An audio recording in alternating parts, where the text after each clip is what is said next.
Genghis Khan, the Vanished Tomb, and the DNA of 16 million descendants. Prologue.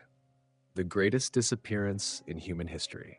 This is not a story that begins with a battle, not with the thunder of horses crossing the endless Mongolian steppe, not with cities burning beneath black clouds of smoke, not even with the rise of the largest contiguous empire the world has ever known. Instead, it begins with an absence, a place that should exist, but does not, a tomb that every historian expects to find, yet no one has ever seen. Think about that for a moment. Thousands of years have passed since the pyramids rose above the Egyptian desert. The stone monuments of ancient kings still cast their shadows beneath the same sun. The mausoleum of China's first emperor still rests beneath its great earthen mound, guarded by thousands of silent terracotta warriors. The graves of countless pharaohs have been opened. Roman emperors have left monuments. Medieval kings left cathedrals. Even when their bones disappeared, their resting places remained, but not his. The greatest conqueror of the medieval world, the man who transformed the destiny of Europe, Asia, and the Middle East, vanished. No monument, no stone chamber, no engraved tablet, no sacred shrine, no confirmed burial site, not even a single map pointing toward where history believes he sleeps. How can a man who changed the world leave behind no final address? That is where our investigation begins. History remembers him by many names: the Scourge of God, the Conqueror of the Steppe, the father of the Mongol Empire. To millions, he is simply Genghis Khan. During his lifetime, armies crossed mountains once thought impossible to cross. Empires that had stood for centuries collapsed within months. Trade routes stretching from China to Europe were reshaped forever. The political map of Eurasia was redrawn by the force of one extraordinary vision. His empire eventually stretched across nearly a quarter of the Earth's land surface, becoming the largest contiguous empire in human history. The consequences were enormous. Entire civilizations were forever transformed. Ancient kingdoms disappeared. New nations emerged. Ideas, technologies, religions, diseases, merchants, and cultures traveled across continents in ways never before imagined. Yet those astonishing achievements came with unimaginable violence. Historians continue to debate the numbers. Millions, perhaps tens of millions, lost their lives during the Mongol conquests. Cities that resisted were sometimes reduced to ashes. Some populations vanished almost completely from the historical record. Even today, scholars continue to argue over the true scale of destruction. But whether the estimates are lower or higher, few individuals have altered the course of history more dramatically than Genghis Khan. And yet, when the greatest conqueror finally died, the trail simply ends. No one knows exactly where his body was laid to rest. Not archaeologists, not historians, not the people of Mongolia themselves. For more than 800 years, the greatest missing grave on Earth has remained missing. This creates one of history's strangest paradoxes. We can still stand beneath the pyramids of Egypt. We can still visit the Valley of the Kings. We can still see the monumental burial complex of China's first emperor. Even though the exact location of Alexander the Great's tomb remains one of archaeology's greatest mysteries, ancient writers left descriptions, and historians continue searching based on historical clues. But with Genghis Khan, there is almost nothing. No confirmed foundation, no ruined temple, no burial mound accepted by scholars, no ancient inscription, no surviving map, no reliable eyewitness account. It is as though history itself deliberately erased the final chapter of his life. Imagine trying to locate the resting place of one of the most powerful human beings who ever lived and discovering that it is almost as if he never died at all. How could an emperor who commanded millions disappear more completely than an ordinary shepherd? Was it extraordinary planning, political secrecy, religious tradition, or something else entirely? These questions have fascinated explorers, archaeologists, satellite researchers, and treasure hunters for generations, and every answer seems to create even more questions. Then come the legends. Some are so dramatic that they sound like scenes from an epic film. According to one tradition, every person who participated in the funeral procession was killed afterward, so the location would remain forever secret. Another legend claims that the soldiers responsible for burying the great Khan were themselves executed by a second group. Then those executioners were allegedly killed by a third group. until no living witness remained. Another story tells of thousands of horses galloping across the burial ground, their pounding hooves erasing every trace left in the soil. Still another tradition claims that trees were planted over the site, or that a river was diverted, or that the burial place was hidden inside Mongolia's sacred Burkhan Khaldun mountain region. Some accounts even suggest that entire areas became forbidden lands for centuries, protected by elite guards who prevented anyone from approaching. These stories have been repeated for generations. Books repeat them. Documentaries dramatize them. Films embrace them. But here is the real mystery. How much of this is historical fact? How much comes from medieval chronicles written decades later? How much is folklore? And how much has simply grown larger each time the story was told? Separating evidence from legend will become one of the central investigations of this book. But just when the mystery of the missing tomb seems impossible to surpass, science introduces an even greater surprise. In the early 21st century, geneticists studying populations across Asia made an astonishing discovery. A remarkably large number of men, spread across an enormous geographic region, shared an unusually similar Y chromosome lineage. The Y chromosome passes almost exclusively from father to son. Like a biological surname, it carries echoes of ancient family lines across countless generations.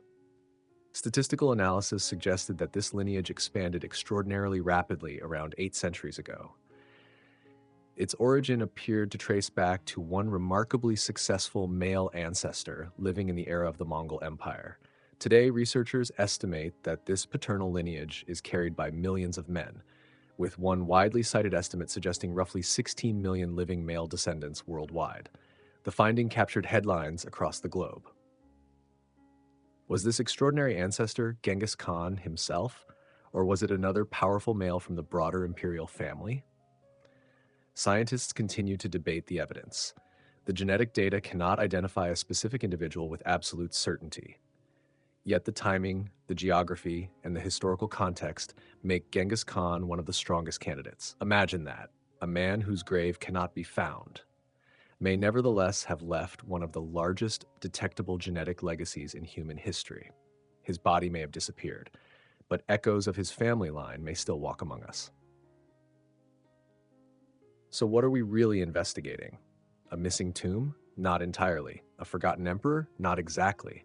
This is an investigation into how myth is created, how history is preserved, and how it disappears. How archaeology, genetics, political power, ancient chronicles, satellite technology, and modern science intersect in one of humanity's greatest unsolved mysteries. Over the next 12 chapters, we will follow every clue. We will trace the remarkable journey of the boy once called Temüjin. We will uncover how he united the fractured tribes of the Mongolian steppe.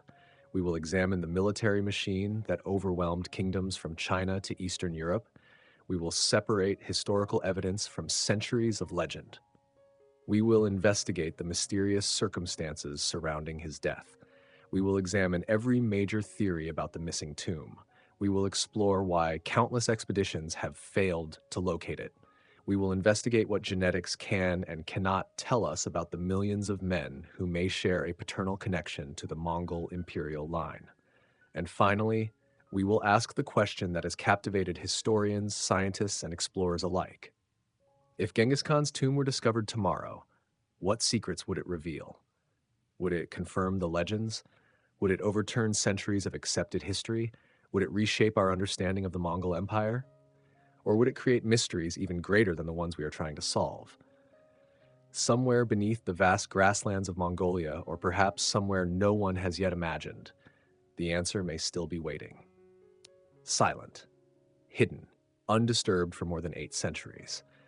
This is not merely the story of an emperor, it is the greatest historical cold case on Earth, and our investigation begins now. Chapter 1. The boy named Temüjin and the curse of the steppe. Long before the world would tremble at the name Genghis Khan, there was only a frightened boy, a boy who owned no kingdom, no army, no palace, no treasure, only hunger, cold, fear, and a determination to survive that would eventually reshape human history. Many great rulers inherited powerful kingdoms. Temüjin inherited almost nothing. His first battlefield was not against foreign empires. It was against starvation. His first enemy was not a rival king. It was the endless Mongolian steppe itself. To understand how one man built the largest contiguous empire in history, we must first understand the child the world almost forgot.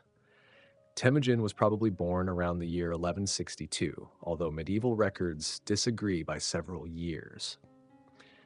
Such uncertainty was not unusual among the nomadic tribes of the Mongolian plateau, where written records were scarce and history was carried more often by memory than by ink. He belonged to the Borjigin clan, one of many competing tribal lineages scattered across the immense grasslands of northeastern Asia. Today, when we imagine Mongolia, we often picture peaceful open plains stretching toward a distant horizon. But the steppe of the 12th century was anything but peaceful. It was one of the harshest environments on Earth. Winter temperatures could plunge far below freezing. Summer droughts destroyed grazing lands. Food could disappear almost overnight. Entire clans could perish after a single disastrous season. Life was always moving. Families traveled with their herds of horses, sheep, goats, cattle, and camels, following fresh grass across an ocean of rolling land without fences or borders. There were no permanent cities to offer protection, no police, no central government, only tribes, alliances, and revenge. Every family carried weapons. Every child learned to ride almost before learning to walk. Every stranger might become either a trading partner or an enemy. Violence was not an interruption to daily life. It was part of daily life. The world into which Temüjin was born rewarded only one skill above all others: survival. His father, Yesugei, was a respected tribal leader with growing influence among the Borjigin. According to traditional accounts, he named his newborn son after a defeated enemy warrior called Temüjin, perhaps believing that taking the name of a formidable opponent would pass strength to the child. As was common among steppe aristocracy, young Temüjin was promised in marriage while still a boy. His future bride, Berte, belonged to another clan, and the arrangement strengthened political ties between their families. Everything appeared to be unfolding according to tradition. Then disaster struck. On his journey home after leaving Temüjin with Berte's family, Yesugei reportedly accepted hospitality from a group of Tatars. Hospitality was sacred on the steppe, but old enemies sometimes smiled before they struck. According to the traditional Mongol account preserved in the secret history of the Mongols, the Tatars recognized him and secretly poisoned his food. He managed to return home, but only barely. Soon afterward, he died. One meal changed history. The death of Yesugei did more than orphan a young boy. It destroyed the family's political protection. Leadership on the steppe depended upon strength. Without a powerful chief, loyalty disappeared with astonishing speed. The clans that had once followed Yesugei abandoned his widow and her children. There was no farewell, no ceremony. One by one, the tents vanished beyond the horizon. Temüjin's family was left alone. His mother, Holun, suddenly found herself raising several children without livestock, warriors, or allies. For many families, that would have been the end. But Holun refused to surrender. She became hunter, teacher, leader, and protector all at once. Later, Mongol tradition remembers her as one of the greatest influences on Temüjin's character. Every day became a struggle against hunger. The family dug edible roots from frozen ground. They gathered wild berries whenever they could find them. They trapped small animals, they caught fish in icy rivers. Some chronicles even describe them eating field mice and marmots simply to stay alive.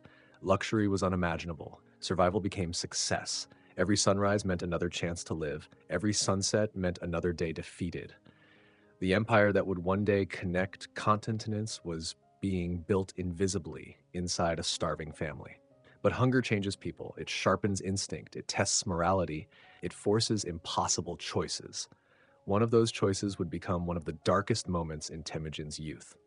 Among the children was Bekter, an older half-brother born to another wife of Yesugei. As food became scarcer, tensions within the family grew. According to the secret history of the Mongols, Bekter increasingly asserted authority over the younger boys and claimed a larger share of food gathered by the family. Whether he acted as an older brother enforcing order or as someone exploiting his position, historians continue to debate. The surviving sources offer only fragments, but they agree on what happened next. Temüjin and his younger full brother, Kasar, confronted Bektar. Armed with bows, they killed him. It was not a battle. It was an execution. The act horrified their mother. She reportedly condemned her sons for shedding the blood of their own family. Even centuries later, historians continue asking the same question. Why did Temüjin do it? Was it simply about food? Was it a struggle over future leadership? Or was it the brutal logic of survival in a world where hesitation often meant death? Whatever the answer, the killing marked a turning point. Temüjin had crossed a line from which there would be no return.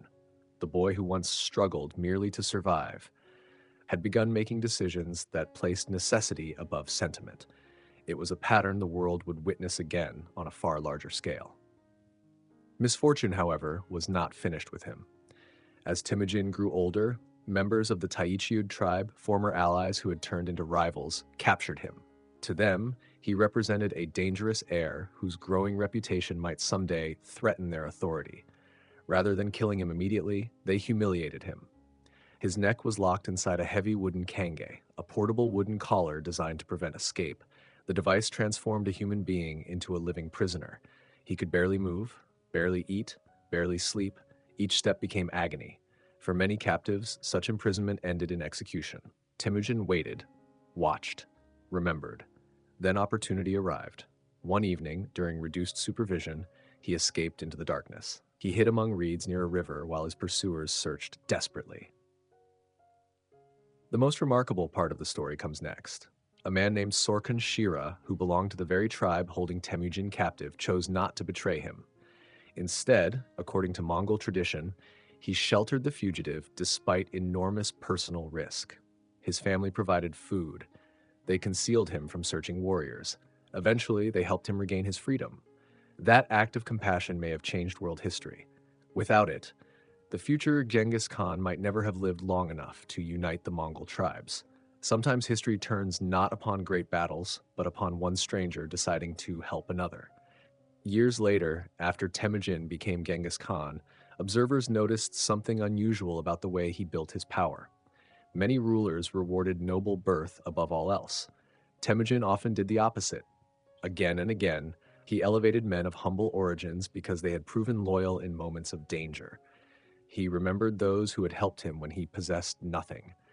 He also remembered those who had abandoned him. His childhood taught him a lesson that became one of the foundations of the Mongol Empire. Blood alone could not guarantee trust. Family ties could break, powerful clans could betray, inherited status could disappear overnight.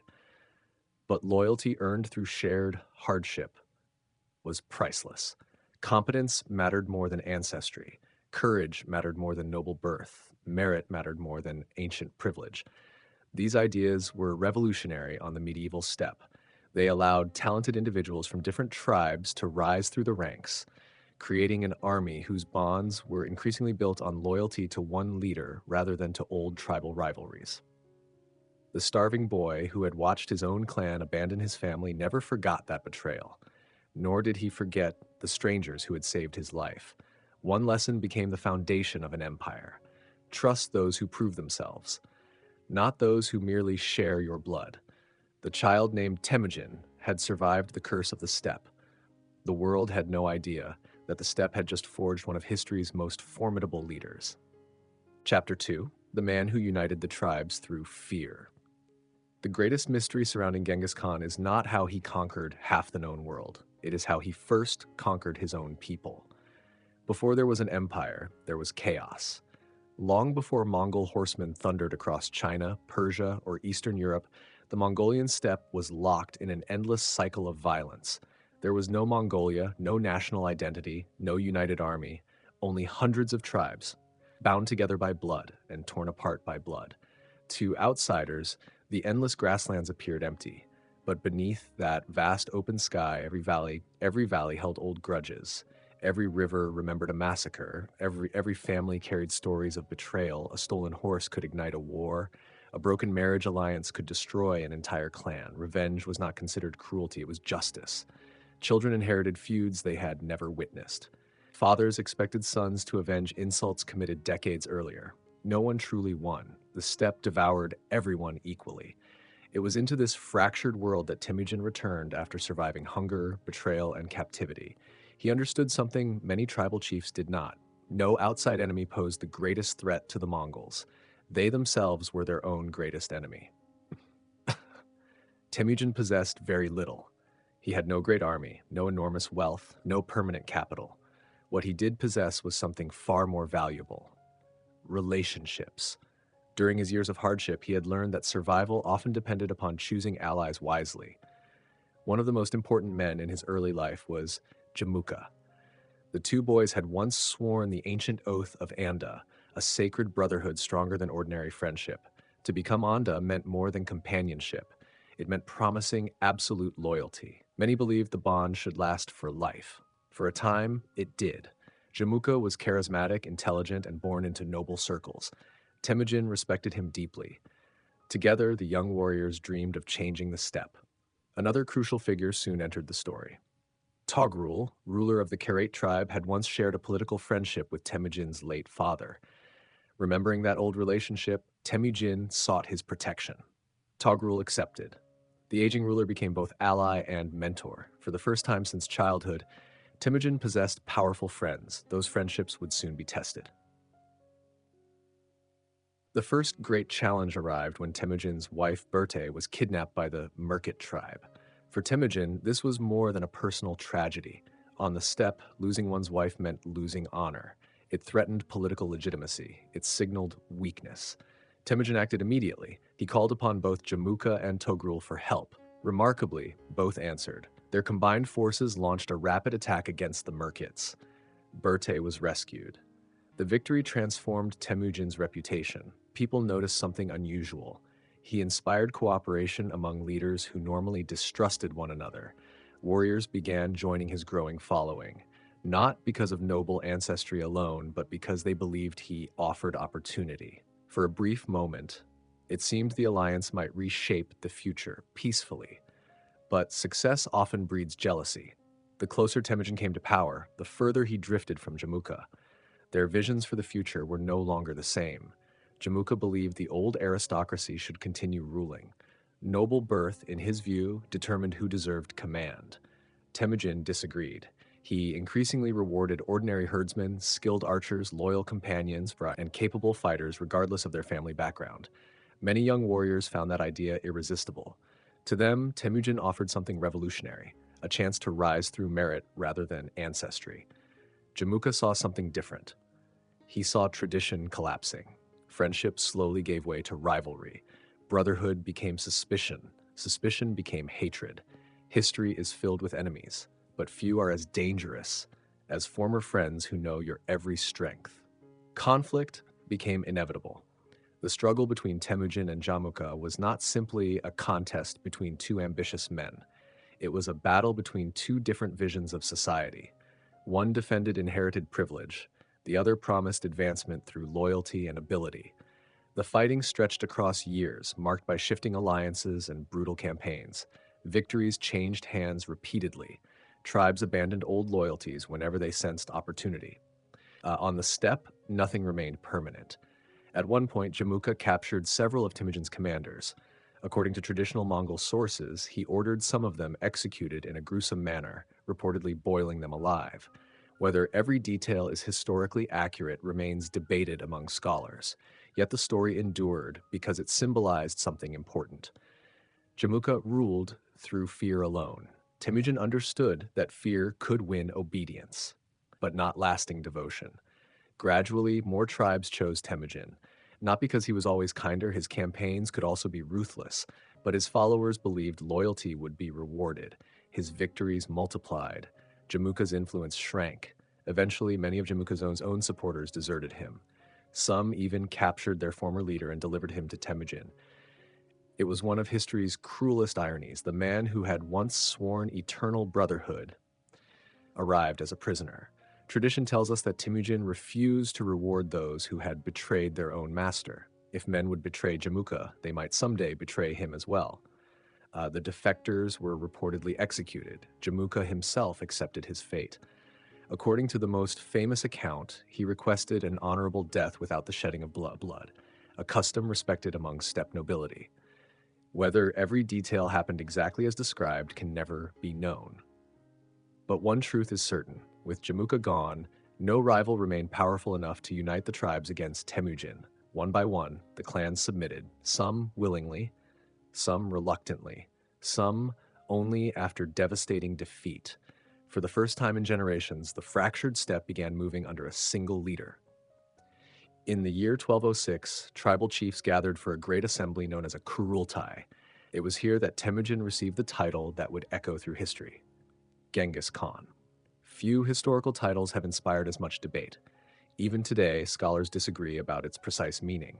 Some argue that Genghis carried the idea of vastness or universality. Others connect it with strength, firmness, or the boundless ocean. Khan was the established title for a ruler. Together, the name has often been interpreted as something close to universal ruler, oceanic ruler, or simply the supreme Khan. Whatever its original linguistic meaning, its political meaning was unmistakable. Temüjin was no longer merely chief of one clan. He had become leader of a united Mongol nation. The transformation was extraordinary. A starving orphan, abandoned on the steppe, had become the most powerful man in Mongolia. But this was only the beginning. His greatest conquests still lay beyond the horizon. Most conquerors inherit governments. Genghis Khan had to invent one. He knew the old tribal system had produced endless civil war. If he allowed powerful aristocratic families to dominate again, everything he had built would collapse. So he did something remarkably bold. He weakened traditional tribal identities. Instead of organizing his army strictly by clan, he mixed men from different tribes into new military units. Former enemies suddenly served beside one another. Their primary loyalty was no longer to ancient bloodlines, it was to the Khan. Promotion increasingly depended upon performance. A shepherd could become a commander. A common warrior could earn high rank through courage and discipline. Even trusted bodyguards often came from modest backgrounds. This shocked many nobles.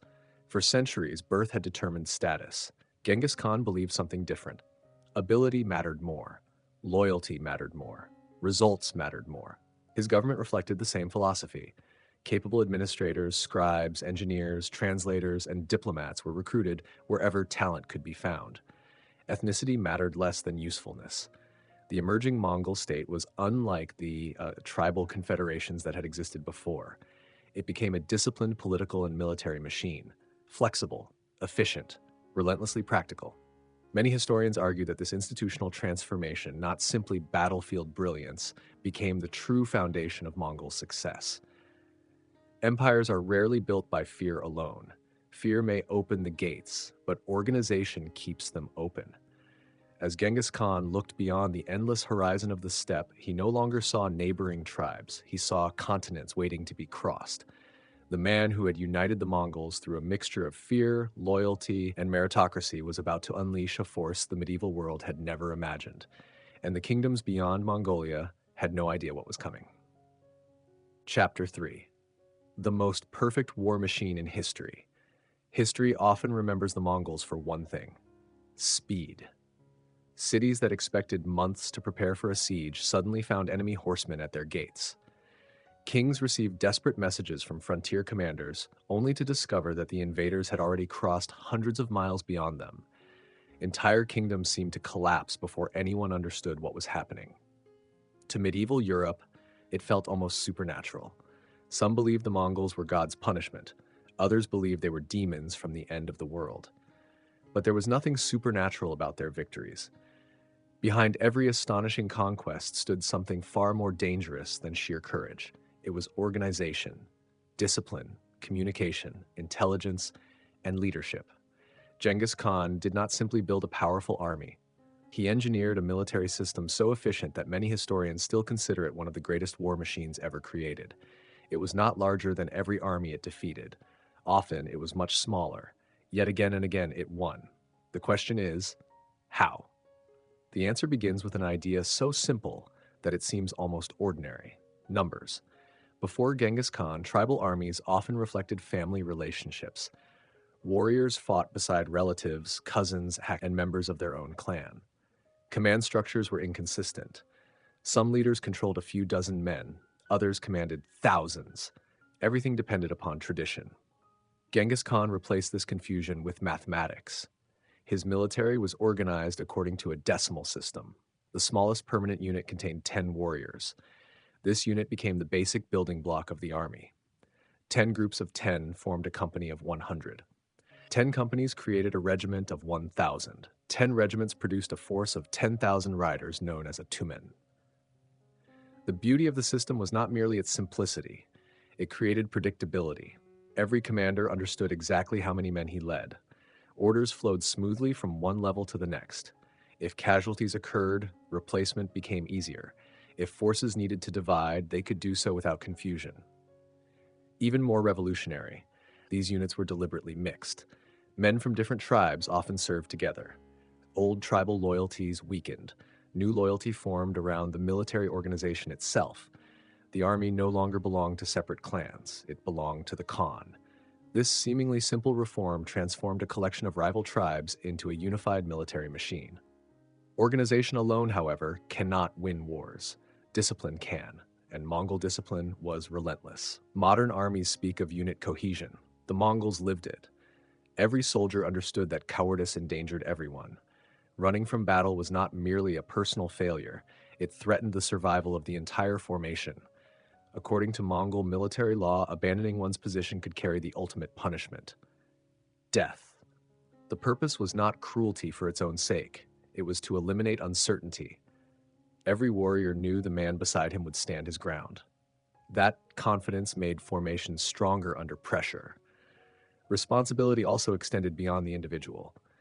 If one member failed in certain circumstances, the entire unit could be held accountable. The logic was harsh but effective. Every soldier became responsible for every other soldier. No one wished to be punished because of another man's negligence. As a result, discipline enforced itself. Veterans trained younger recruits. Officers watched their men carefully. Cowards found little room to hide. The Mongols also insisted upon remarkable self-sufficiency. Each rider typically maintained multiple horses, allowing exhausted animals to be replaced without slowing the advance. Warriors learned to repair equipment, survive harsh weather, and travel immense distances with minimal supplies. They could hunt, they could navigate, they could endure hunger. Many armies marched only as fast as their supply wagons. The Mongols carried much of their logistics with them. Mobility became their greatest weapon. Yet even the finest soldiers become ineffective if commanders cannot communicate. This was another area where Genghis Khan displayed extraordinary vision. Across the expanding empire, a communication network known as the Yam connected distant regions. At regular intervals stood relay stations supplied with fresh horses, provisions, and personnel.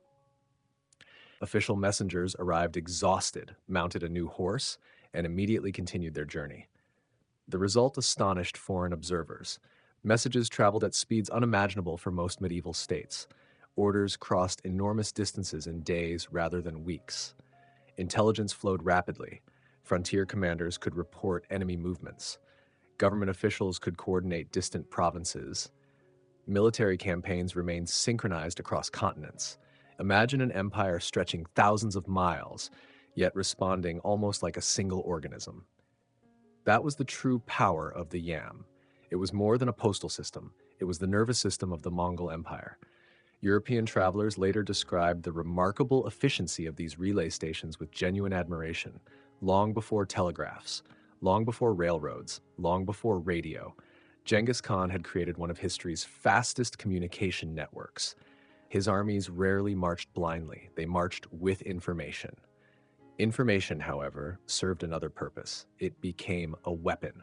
The Mongols understood psychology as well as they understood warfare. Sometimes the greatest victory required no battle at all. Long before arriving at a city, stories often arrived first. Stories of overwhelming cavalry, stories of impossible speed, stories of entire kingdoms destroyed.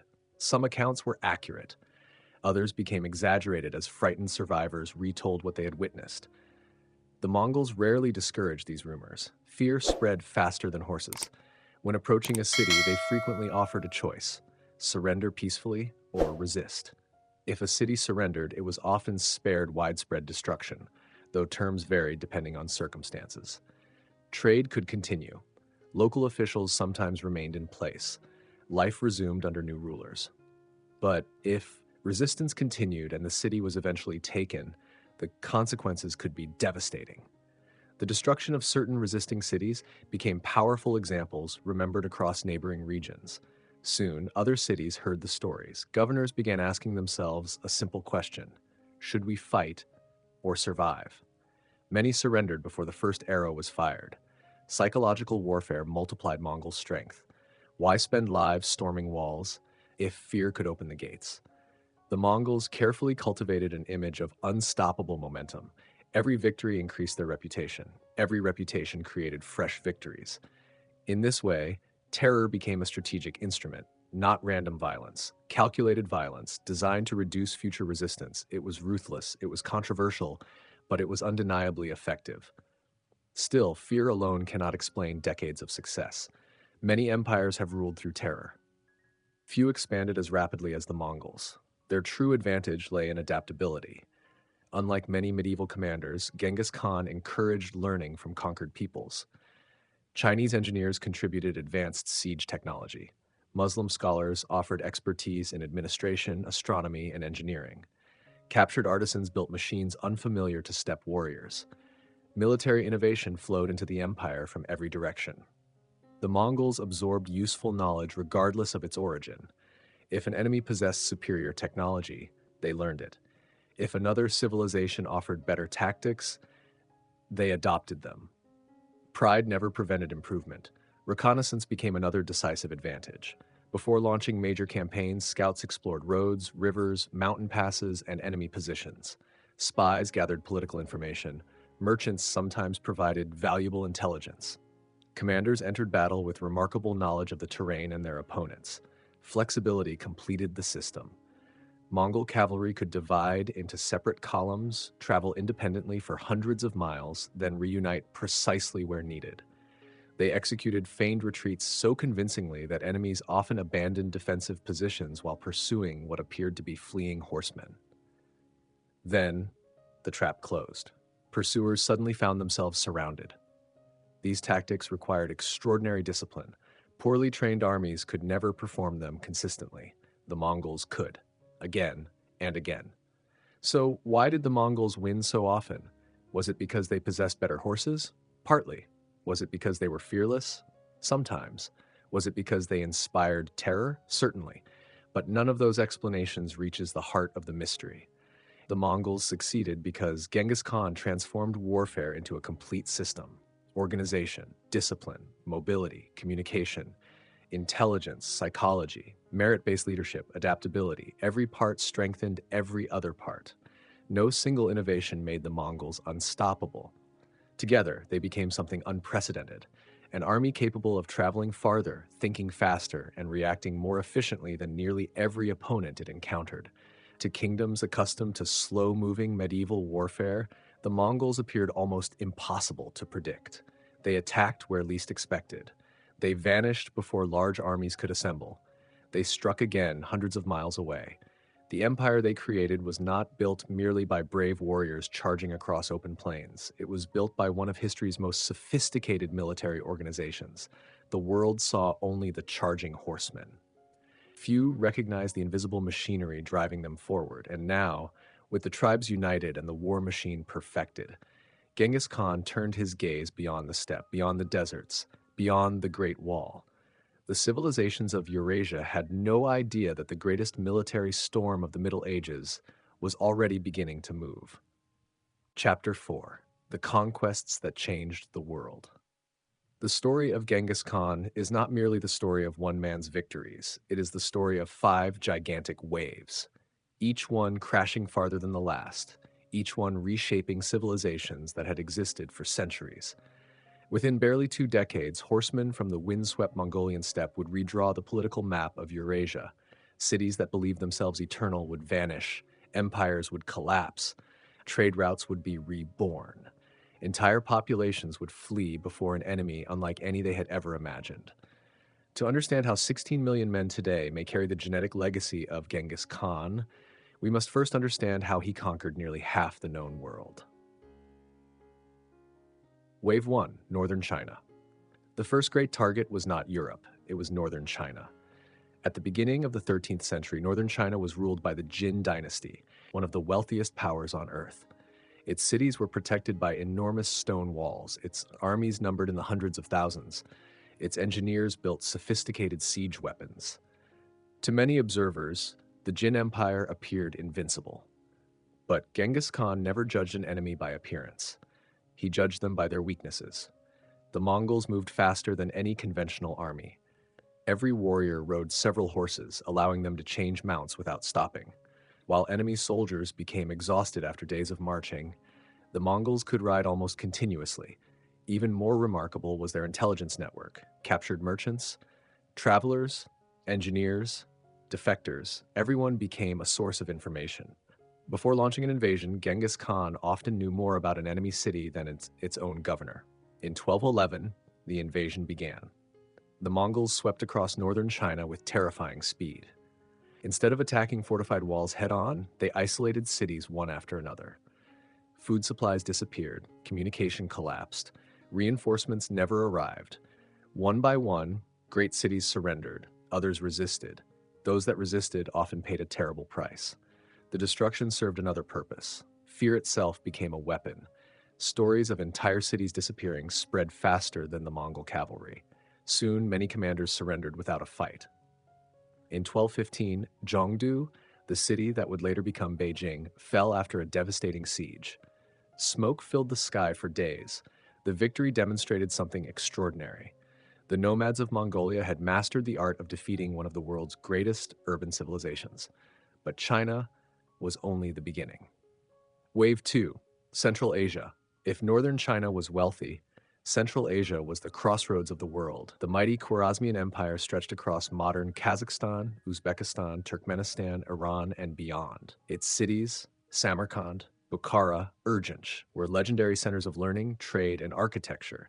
At first, Genghis Khan wanted peace. He sent merchants, then diplomats. He proposed trade rather than war. But disaster struck. A Mongol trading caravan was arrested and executed. The governor accused them of espionage. Genghis Khan demanded justice. Instead, the Shah ordered the execution of his ambassadors. Among the Mongols, killing an ambassador was more than an insult. It was an unforgivable crime. The response would become one of history's most devastating military campaigns. Beginning in 1219, the Mongol armies crossed deserts once thought impossible to traverse. Instead of advancing along expected routes, they appeared from unexpected directions. Entire cities awoke to find Mongol cavalry already surrounding them.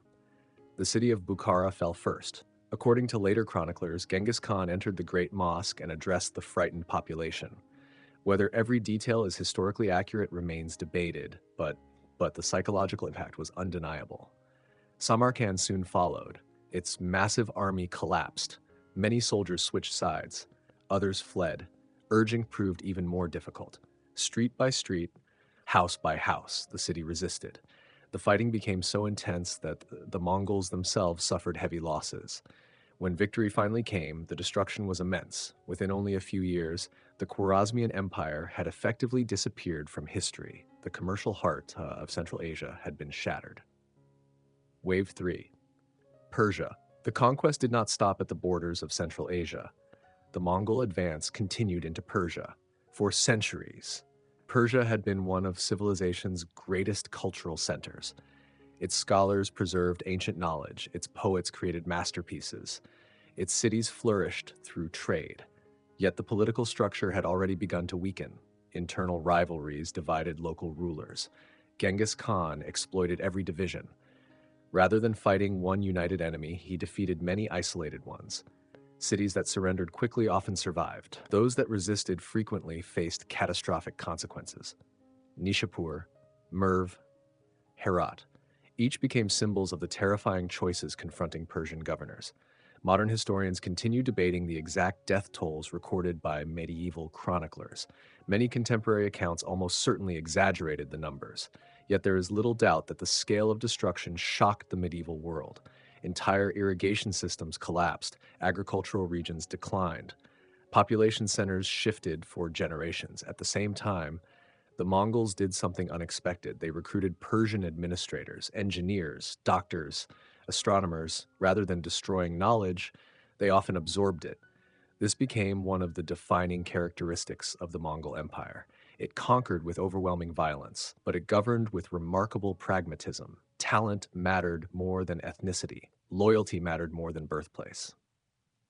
Wave 4, Russia.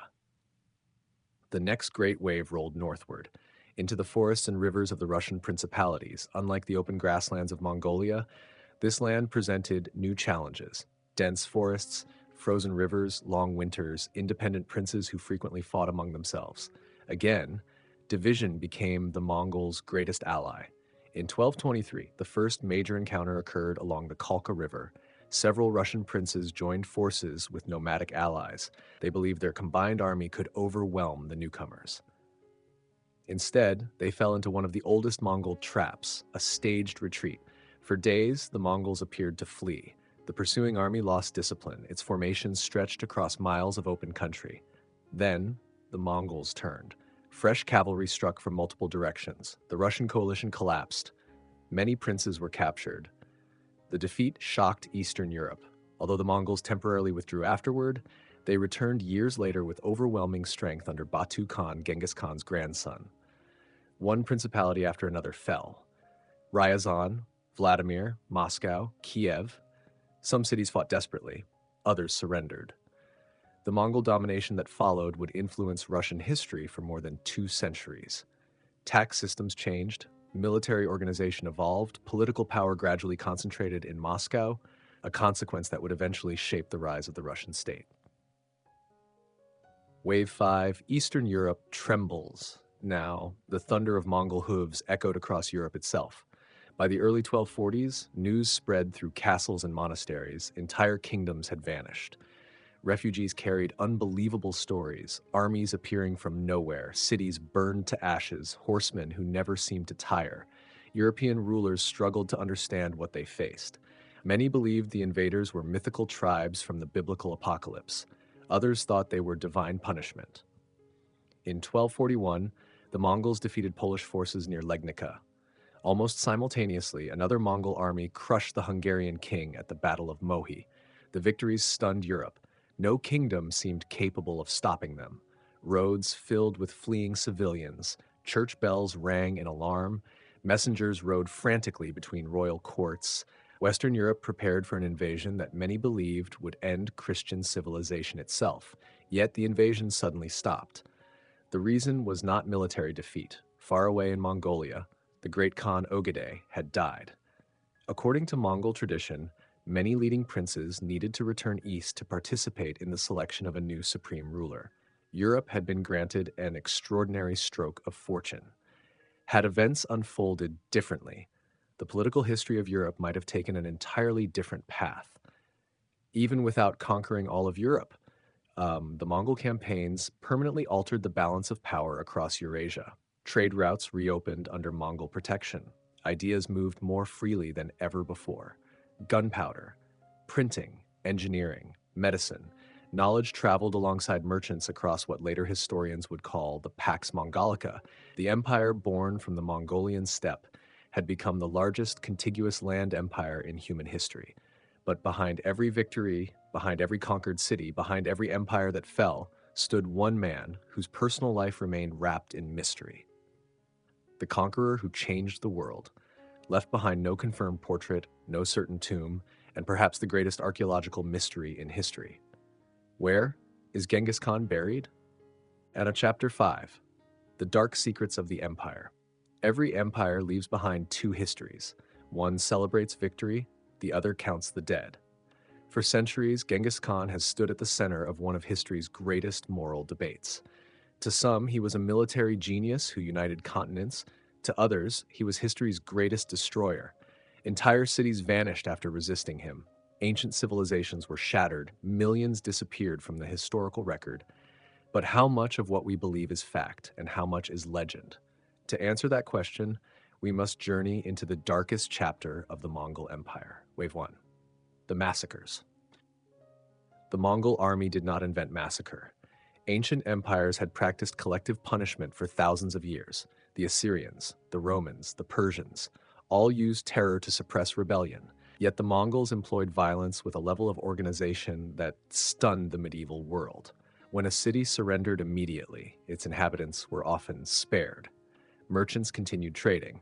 Artisans were relocated across the empire. Engineers became valuable servants of the Great Khan. But when a city resisted, everything changed.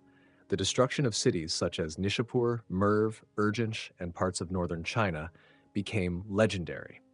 Medieval chroniclers described rivers running red with blood, mountains of skulls, entire populations erased. Some of these descriptions were undoubtedly exaggerated by frightened witnesses. Others may have been intended as moral warnings. Yet, archaeology confirms that many cities suffered catastrophic destruction. Burned neighborhoods, abandoned irrigation systems, sudden collapses in population. These scars remained visible for generations. The Mongols did not simply seek victory, they sought certainty. A city that rebelled twice could threaten supply lines, a city that disappeared could not. To modern ears, the logic sounds horrifying. To medieval conquerors, it was viewed as ruthless efficiency. Wave 2. Counting the dead. How many people actually died during the Mongol conquests? The answer is surprisingly difficult. Medieval historians rarely conducted censuses. Population estimates varied enormously. Victorious rulers exaggerated their achievements. Defeated kingdoms exaggerated their suffering. Even today, historians continue arguing over the numbers. Some estimate that the Mongol campaigns caused around 20 million deaths. Others suggest 30 million. Still others argue the figure could be lower or even higher. The uncertainty comes from several sources. Many deaths occurred indirectly. When irrigation canals were destroyed, famine followed. When trade collapsed, disease spread. When millions fled warfare, entire regions became unstable. Should those indirect deaths be counted as casualties of conquest? There is no universal answer. Modern historical research increasingly separates direct battlefield deaths from deaths caused by starvation, displacement, epidemic disease, and economic collapse. That distinction matters enormously.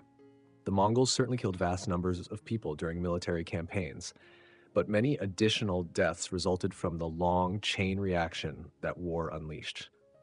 This complexity explains why historians often disagree without necessarily contradicting one another. They may simply be measuring different things. Wave 3. Did Genghis Khan really kill 40 million people? Perhaps no number appears more often than 40 million. Books repeat it. Television documentaries mention it. Internet articles quote it as established fact. But is it true? The honest answer is, no one knows. The figure of 40 million is not based on a single contemporary census. Instead, it is a modern estimate constructed by combining medieval chronicles with historical population models. Some scholars argue that regions conquered by the Mongols experienced dramatic population declines. Others caution that medieval population estimates themselves contain enormous margins of error. For example, if one medieval city claimed to contain 1 million inhabitants, modern archaeology may suggest a population only half that size. Multiply such uncertainties across hundreds of cities, and the total changes dramatically. There is another complication. Genghis Khan personally directed only part of the Mongol expansion. After his death in 1227, his sons and grandsons continued conquering for decades. Many atrocities commonly attributed to Genghis Khan actually occurred under later commanders. Therefore, asking whether Genghis Khan personally killed 40 million people oversimplifies history. The Mongol Empire lasted generations. Responsibility was shared across multiple rulers, generals, and campaigns. Most modern historians therefore treat the famous 40 million figure as a broad estimate for the cumulative human cost of the Mongol conquests, not as a precise body count directly attributable to one individual. History rarely provides exact numbers. It offers probabilities. Wave 4. Was terror a deliberate strategy?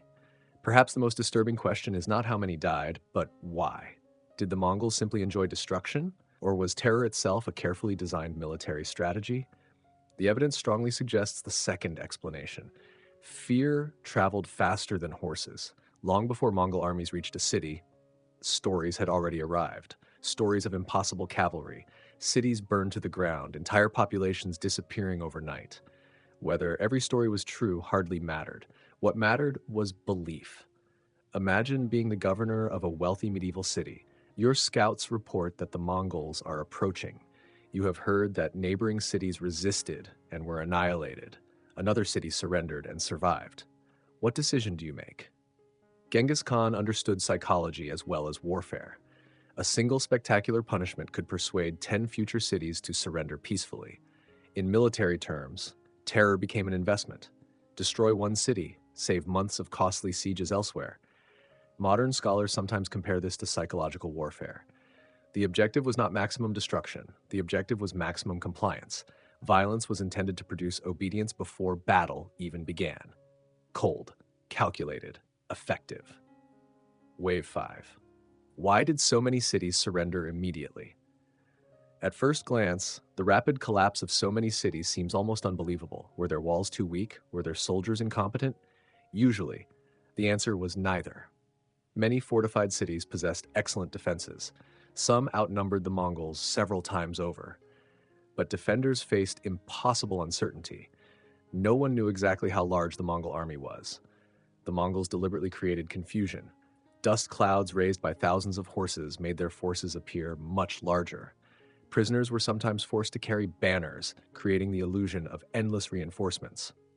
Captured engineers built siege machines using Chinese technology. Cities expecting only mounted archers suddenly faced sophisticated catapults capable of breaching walls. Meanwhile, the Mongols attacked with extraordinary speed. While neighboring kingdoms debated alliances, one city after another disappeared. Potential allies were defeated before they could unite. Even more important was the Mongols' reputation for keeping promises. If a city surrendered immediately, its leaders often survived. Trade frequently resumed. Taxes replaced destruction. But if the city surrendered after prolonged resistance, the punishment could be devastating.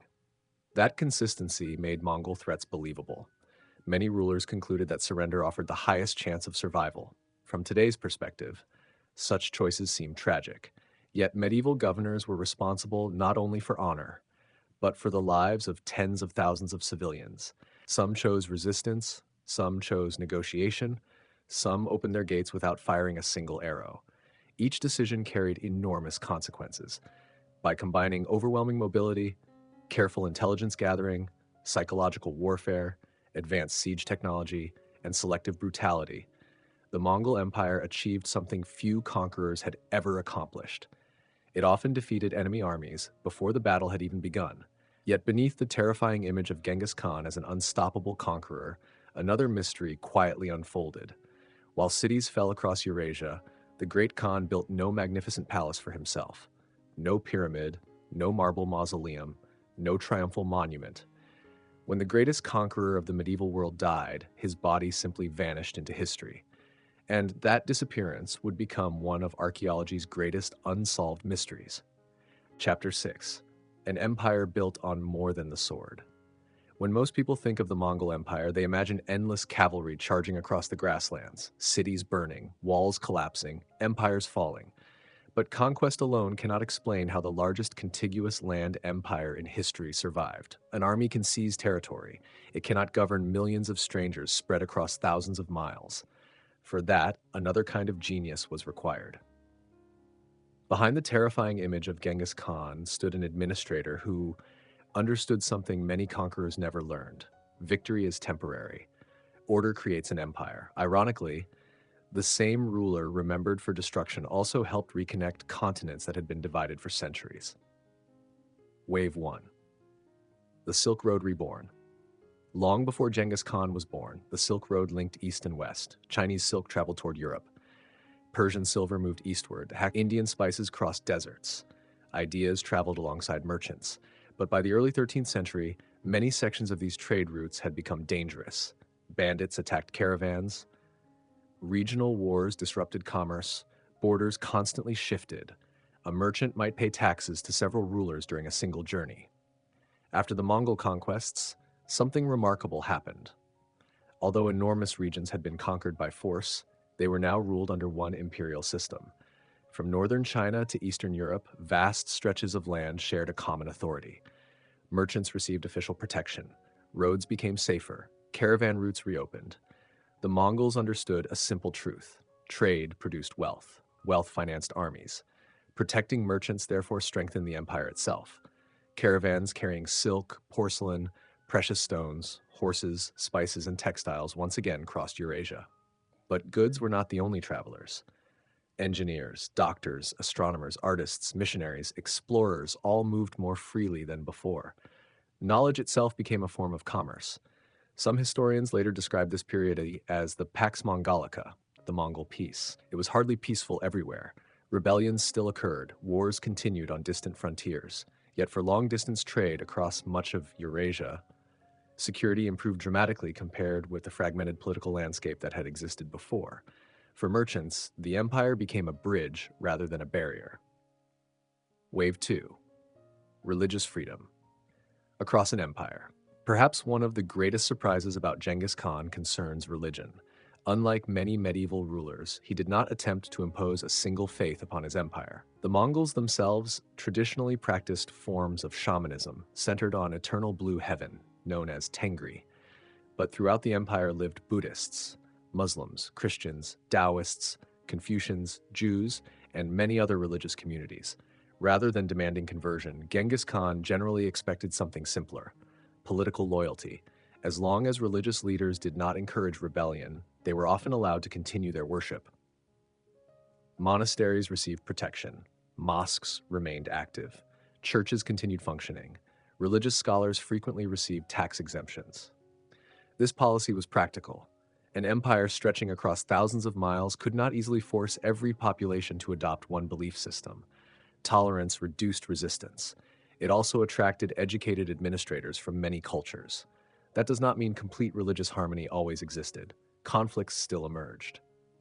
Later Mongol rulers adopted different personal religions. Policies changed over time, but compared with many contemporary kingdoms, the Mongol Empire displayed a remarkable degree of religious flexibility.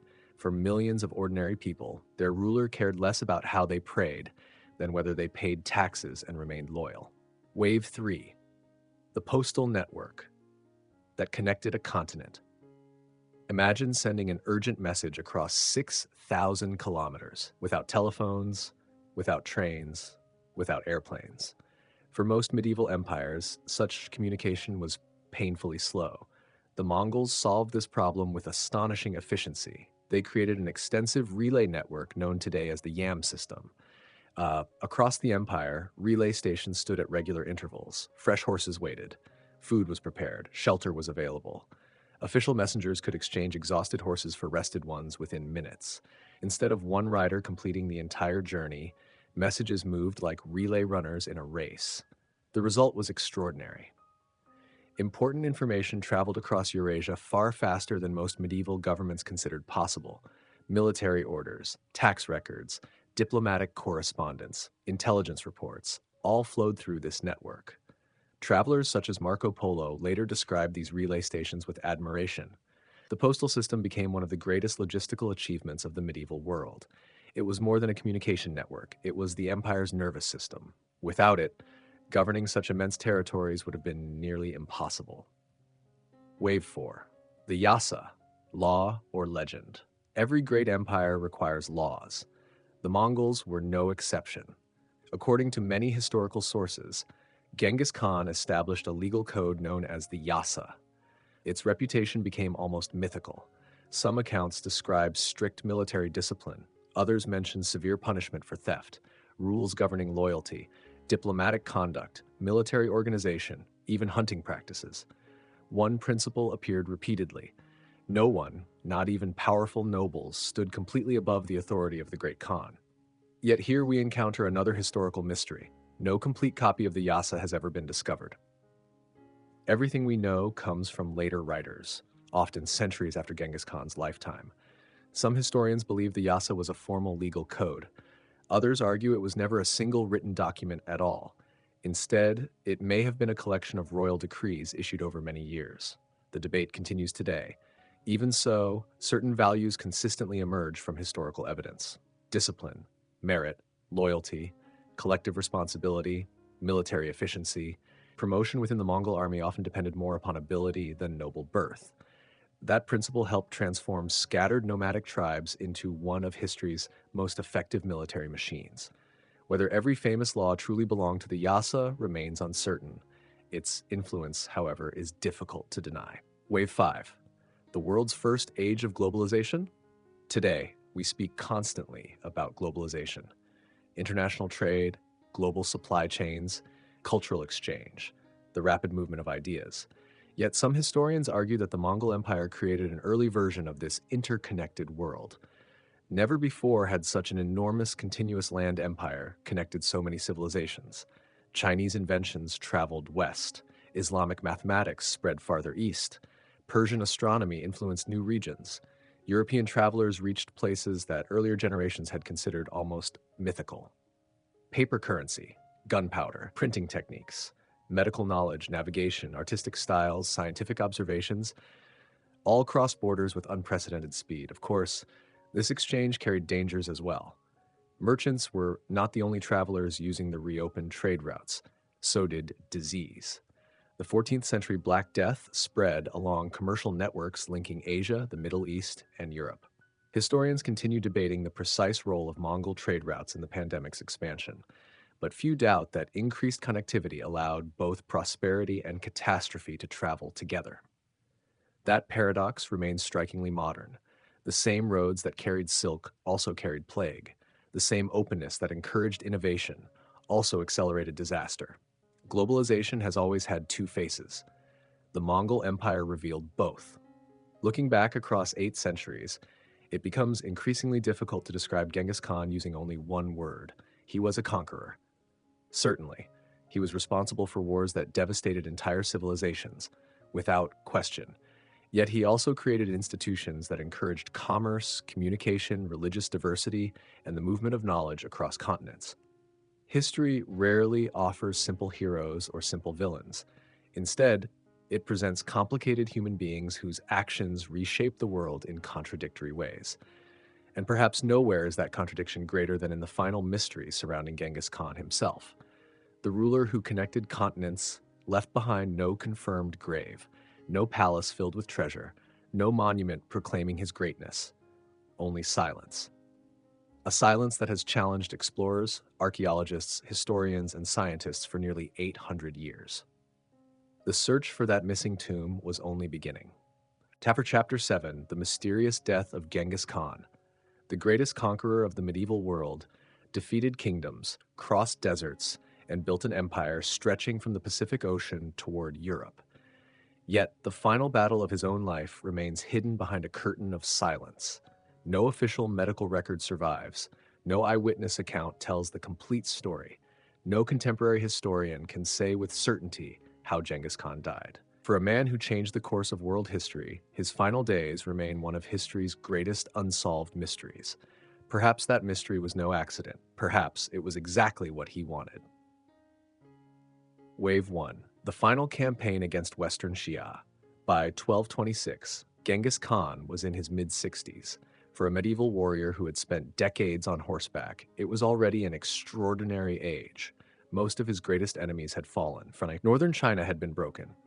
Central Asia lay under Mongol control. Persia had been devastated. Russian princes had suffered crushing defeats. Yet one kingdom remained unfinished: Western Xia.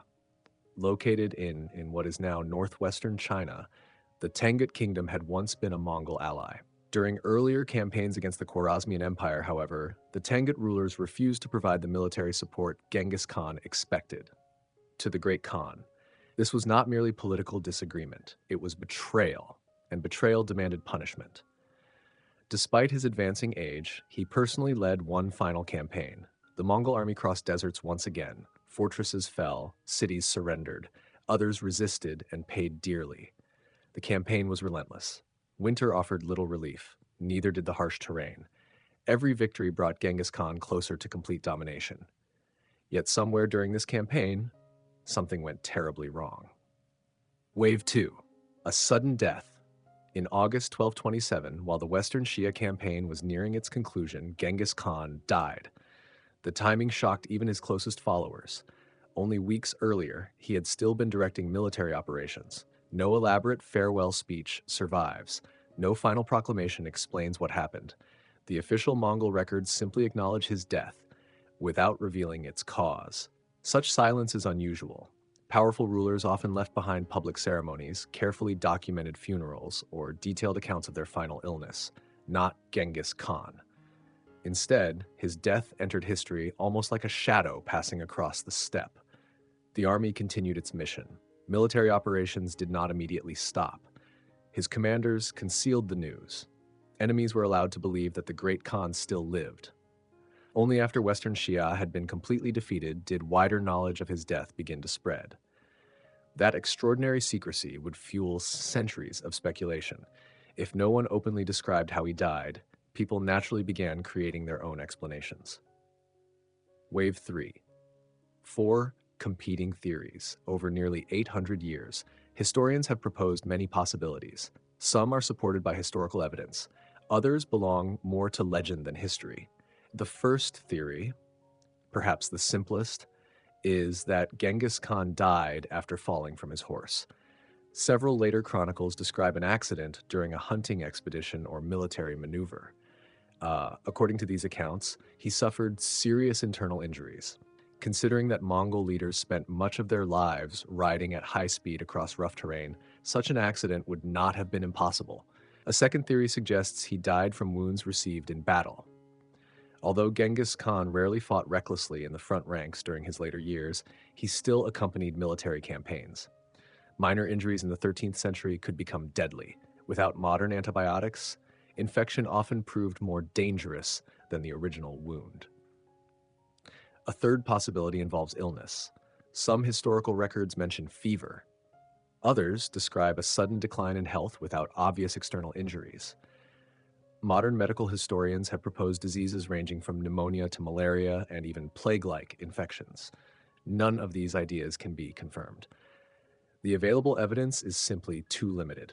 Then comes the most dramatic theory: assassination. Over the centuries, stories appeared claiming that a captured Tengut princess or another enemy killed the Great Khan during his final campaign. Some versions describe a concealed weapon. Others suggest poisoning. Still others transform the tale into romantic legend. Yet none of these accounts appear in reliable contemporary Mongol sources. Most historians, therefore, regard them as folklore rather than established history. The mystery survives because every theory contains gaps. Every explanation leaves unanswered questions. Tash Wave 4.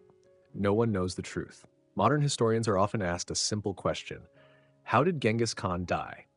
The most accurate answer is surprisingly unsatisfying. We do not know.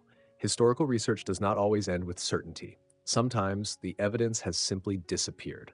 The primary Mongol chronicle, The Secret History of the Mongols, mentions his death but provides remarkably little detail about its cause. Persian historians writing decades later recorded different versions. Chinese chroniclers offered additional possibilities. European writers relied mostly on secondhand rumors. Each source reflected its own political interests, cultural traditions, and limited access to information. Some writers wished to glorify the conqueror, others wished to portray him as divinely punished. Separating fact from interpretation becomes extraordinarily difficult. Modern archaeology cannot easily solve the mystery either. Without confirmed human remains, scientific analysis is impossible. No skeleton, no preserved tissue, no DNA evidence, no forensic examination. The greatest conqueror of the medieval world has left behind almost no physical evidence explaining his final moments. In an age accustomed to laboratory answers, this mystery stubbornly refuses to yield. Wave 5, the order of absolute secrecy. Perhaps the greatest clue lies not in how Genghis Khan died, but in what happened afterward. According to long-standing Mongol tradition, his death became a state secret. His body was reportedly carried toward Mongolia under heavy guard. Several medieval accounts claim that anyone who accidentally encountered the funeral procession was killed, preventing news of the Great Khan's death from spreading. Whether every detail is literally true remains uncertain. Some stories were almost certainly embellished over time. Yet the underlying principle is widely accepted. Secrecy was essential. There were practical reasons. If rival kingdoms learned immediately that Genghis Khan had died, rebellions might erupt across the empire. Enemy armies could regroup. The illusion that the Great Khan still commanded his forces offered a powerful strategic advantage. There were also cultural reasons. Many steppe traditions emphasized protecting sacred burial places from disturbance. A hidden tomb prevented grave robbers from stealing treasures. It also protected the spirit of the deceased from dishonor. As generations passed, the location faded from memory. Those who knew the secret of the secret eventually died. The secret may have been intentionally allowed to disappear forever, whether by careful planning or simply the passage of centuries. The result was extraordinary. Unlike the pyramids of Egypt or the mausoleums of Chinese emperors, Genghis Khan left behind no universally accepted burial site, no monumental tomb, no marble chamber, no royal inscription pointing the way, only rumors, legends, and an empty place on the map. For nearly 800 years, explorers have searched the valleys of Mongolia. Archaeologists have scanned mountains with satellites. Researchers have flown drones over remote landscapes. Ground-penetrating radar has examined places once thought impossible to reach. Still, the greatest prize in Mongolian archaeology remains hidden, perhaps beneath an untouched mountain, perhaps beneath an ordinary stretch of grassland, or perhaps somewhere no one has yet imagined. The conqueror who reshaped half the known world vanished almost without a trace. And in that disappearance, he created one final conquest. He defeated history itself. The next mystery is even more astonishing. If Genghis Khan's body has disappeared, how can millions of people today still carry a living piece of him within their own DNA? Chapter 8, The Cold Case, The Vanished Tomb. Every great ruler leaves behind a final monument. The Egyptian pharaohs built pyramids. Chinese emperors rested beneath vast underground palaces guarded by thousands of terracotta warriors. Roman emperors filled magnificent mausoleums with treasures. But Genghis Khan, the conqueror who created the largest contiguous land empire in history, left behind nothing. No confirmed tomb, no royal inscription, no ancient map, no unmistakable archaeological site. For nearly 8 centuries, his grave has remained one of the greatest unsolved mysteries on Earth. It is not simply an archaeological puzzle, it is a historical cold case. And like every great investigation, it begins with the oldest surviving evidence. Wave 1. The Ancient Records. If historians wish to locate Genghis Khan's tomb, their first witnesses are not people, they are books. Unfortunately, those witnesses rarely agree. The most important Mongol source, The Secret History of the Mongols, records the death of Genghis Khan in 1227. Yet when it comes to his burial, its silence is striking. It offers almost no precise geographical details. Persian historian Rashid al-Din, writing decades later, described traditions surrounding the funeral but did not identify the exact burial place. Chinese court records provide additional fragments. European travelers repeated rumors gathered from merchants and diplomats. Each source contributes a small piece of the puzzle.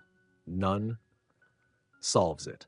Some accounts mention the sacred mountain known as Burkhan Khaldun, a place deeply connected with Genghis Khan throughout his life. According to Mongol tradition, this mountain sheltered him during dangerous times in his youth. He later declared it sacred. Because of this connection, many historians believe his tomb may lie somewhere within the surrounding landscape. Yet belief is not proof. Burkhan Khaldun covers an enormous wilderness. Thousands of valleys, dense forests, rocky ridges, hidden river systems. Finding one burial among such terrain would be like searching for a single grain of sand on a vast beach. The ancient records point, but they never reveal. Wave 2. The funeral procession.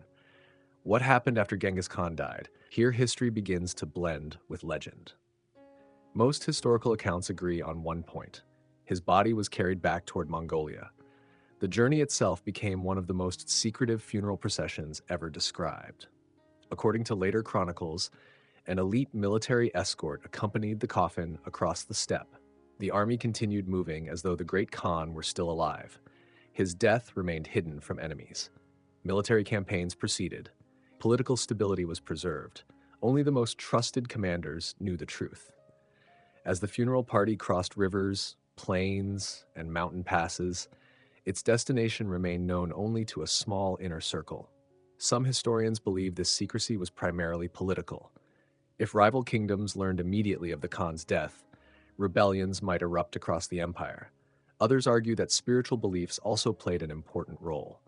Among many steppe traditions, protecting the burial place of an honored leader was considered sacred. A hidden grave protected both the deceased and the empire. Whether motivated by strategy, religion, or both, the funeral procession disappeared into history. No confirmed route survives.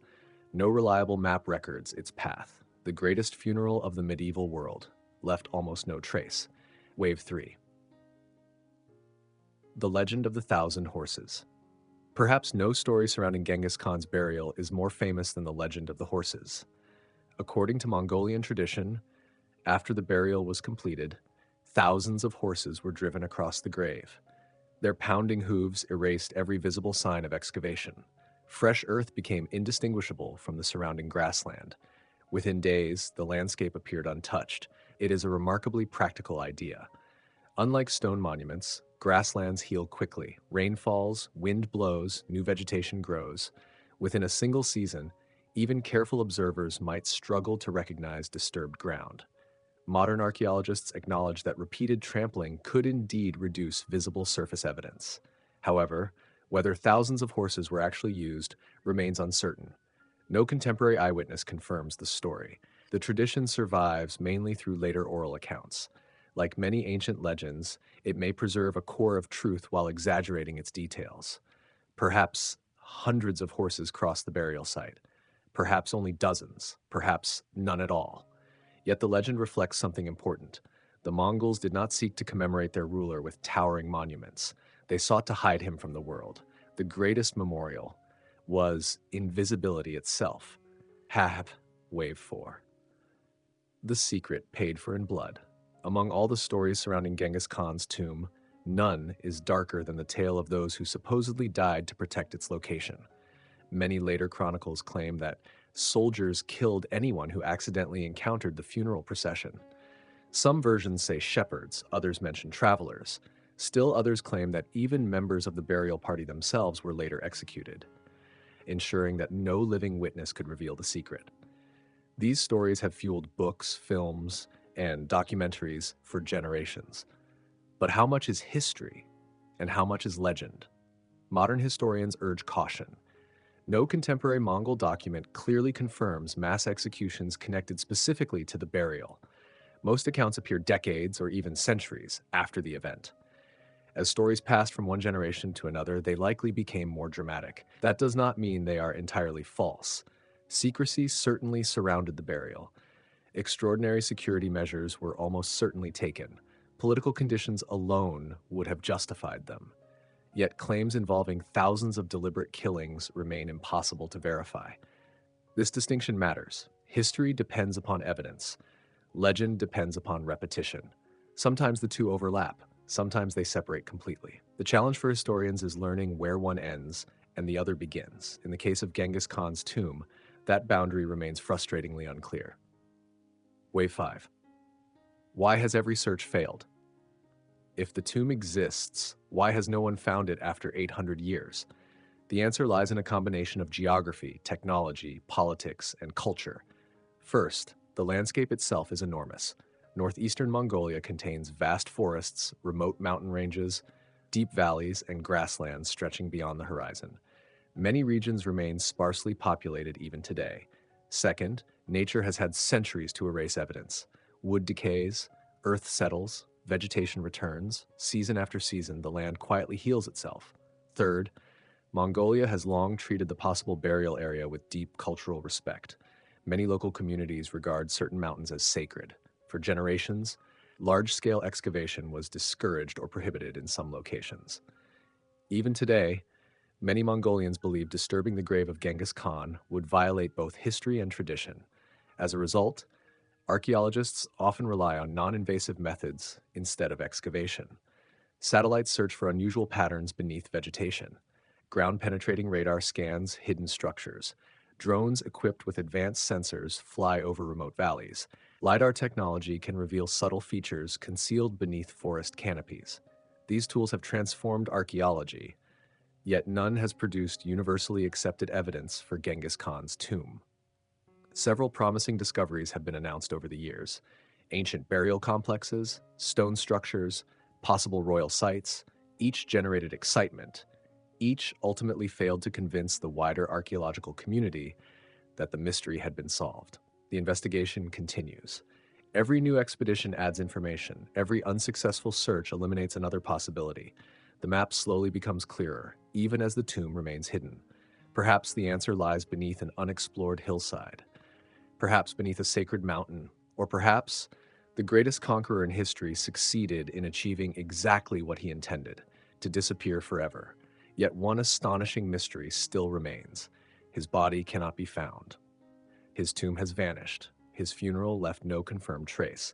And still, modern genetics suggests that millions of people alive today may carry a biological connection to him. How can a man who vanished from the earth continue to live within human DNA? That question would lead scientists, not archaeologists, to one of the most extraordinary discoveries of the 21st century. Chapter 9, The Greatest Tomb Hunt in History. For nearly 8 centuries, countless armies have marched across Mongolia, empires have risen, collapsed, and disappeared, yet one mystery has survived them all. Where is Genghis Khan? Not the conqueror remembered in history books, but the man himself. Somewhere beneath the vast landscapes of Mongolia, if tradition is correct, rests the founder of the largest contiguous land empire in human history. His tomb has become the archaeological equivalent of the Holy Grail. It is a mystery that has attracted explorers, historians, scientists, and governments from around the world. Each generation believed it possessed better tools than the last.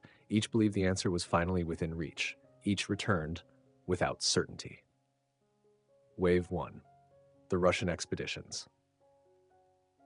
Some of the earliest large-scale searches were organized by Russian and later Soviet researchers. Russia had long maintained deep political and scholarly interests in Mongolia.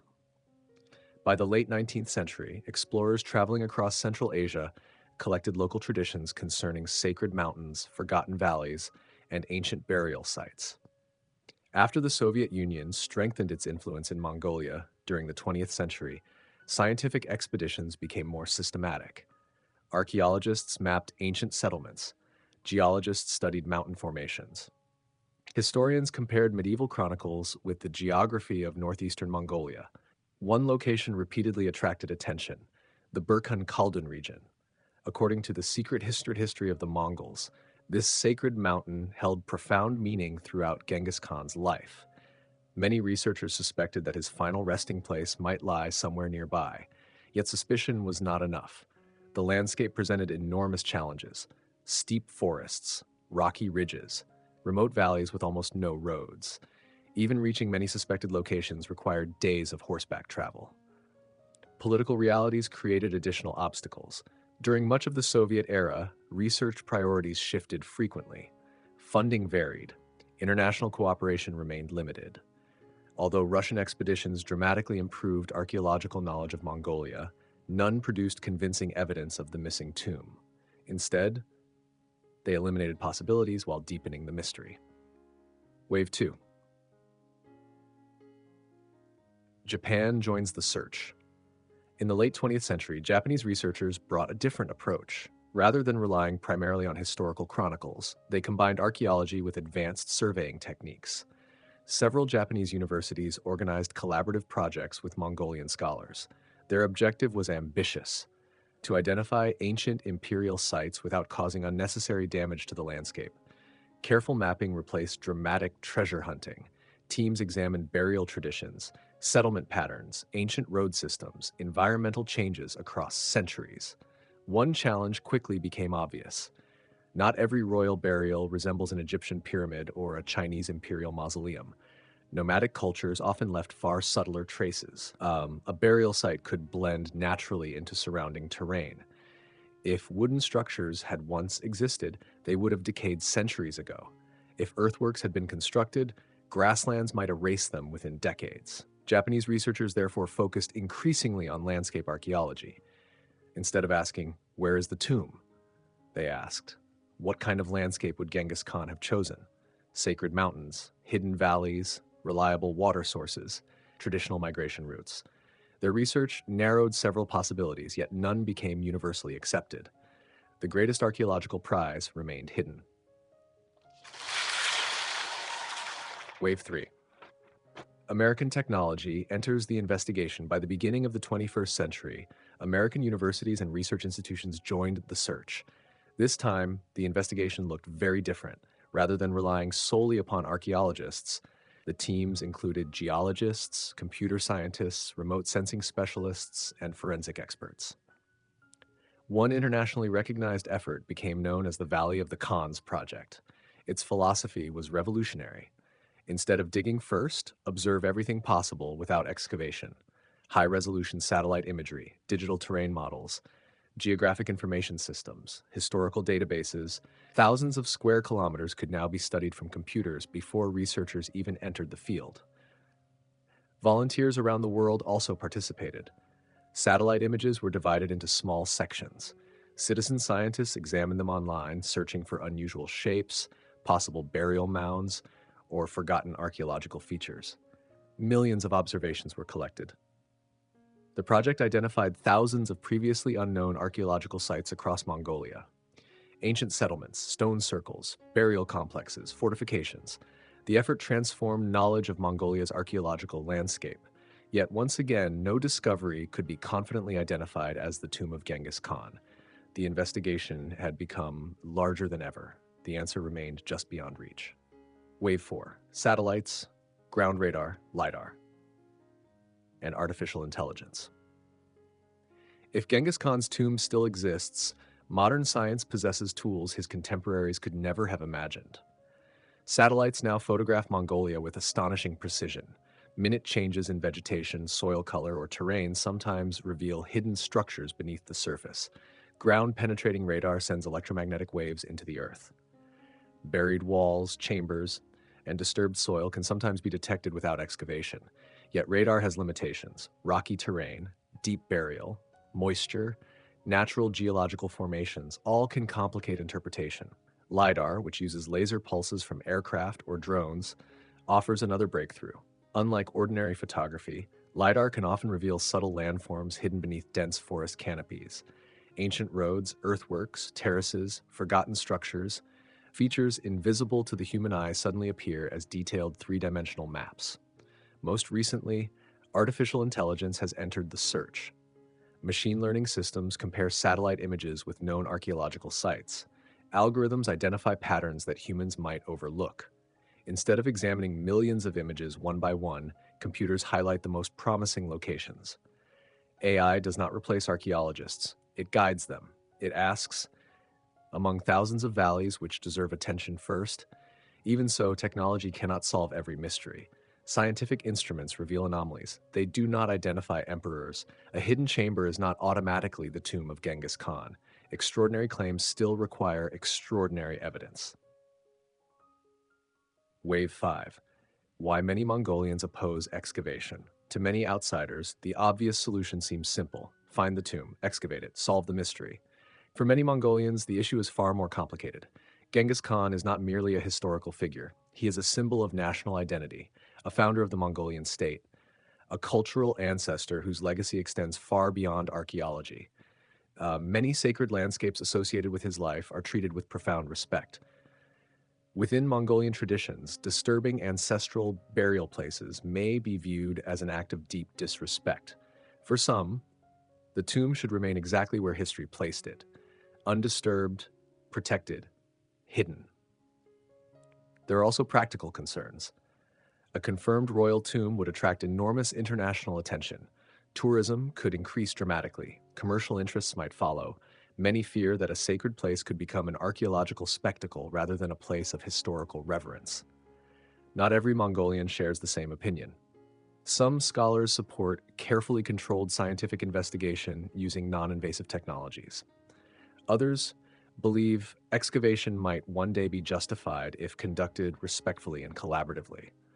Still, others argue that certain mysteries deserve to remain mysteries. Modern archaeology increasingly respects these perspectives. Today's researchers often work closely with local communities, cultural authorities, and the Mongolian government before beginning major projects. The goal is no longer simply to discover, it is to understand, without destroying what makes the discovery meaningful. After hundreds of expeditions, thousands of scientific papers, and decades of technological innovation, the world's greatest archaeological search continues. No confirmed tomb, no royal skeleton, no golden chamber hidden beneath the mountains, only possibilities. Perhaps that is the greatest irony of all. The man who conquered cities protected by the strongest walls constructed the most successful hiding place in history. His empire reshaped continents, his armies transformed civilization. His name echoes across 8 centuries. Yet the earth still guards his final secret. But while archaeologists searched beneath the mountains, another group of scientists looked somewhere entirely different, not into the ground, but into the human genome. And there, they uncovered evidence suggesting that the legacy of Genghis Khan had never truly disappeared. It had been quietly carried from father to son for nearly 800 years. Chapter 10. The DNA secret of 16 million descendants. For centuries, historians searched mountains, archaeologists scanned valleys, explorers followed ancient legends. Everyone looked for Genghis Khan beneath the earth. Then, in 2003, the greatest breakthrough came from an entirely unexpected place. Not from a tomb, not from a forgotten manuscript, but from the DNA of living people. The discovery stunned historians, geneticists, and the public alike. Could one man who died nearly 800 years ago still be identified through the genetic fingerprints carried by millions of people today? It sounded almost impossible. Yet modern genetics suggested that the answer might be yes, or at least something remarkably close. Wave 1. The discovery that shocked the scientific world. In 2003, an international team of genetic researchers published a study that quickly attracted worldwide attention. They analyzed the Y chromosomes of more than 2,000 men from populations across Asia. The researchers were not searching specifically for Genghis Khan. Instead, they were investigating how paternal genetic lineages spread through history. Then they noticed something extraordinary. A particular Y chromosome pattern appeared again and again across a vast geographic region, from Mongolia through Central Asia into parts of China, Russia, and beyond. The distribution was unlike anything they had expected. The genetic lineage was unusually common. Even more striking, its diversity suggested that it originated roughly around the time of the Mongol Empire. The researchers proposed a bold hypothesis. The lineage may have begun with a single extraordinarily successful male ancestor whose descendants multiplied rapidly over many generations. Given the historical timing, the geographic distribution, and the immense reproductive opportunities enjoyed by the Mongol imperial family, Genghis Khan became the most famous candidate.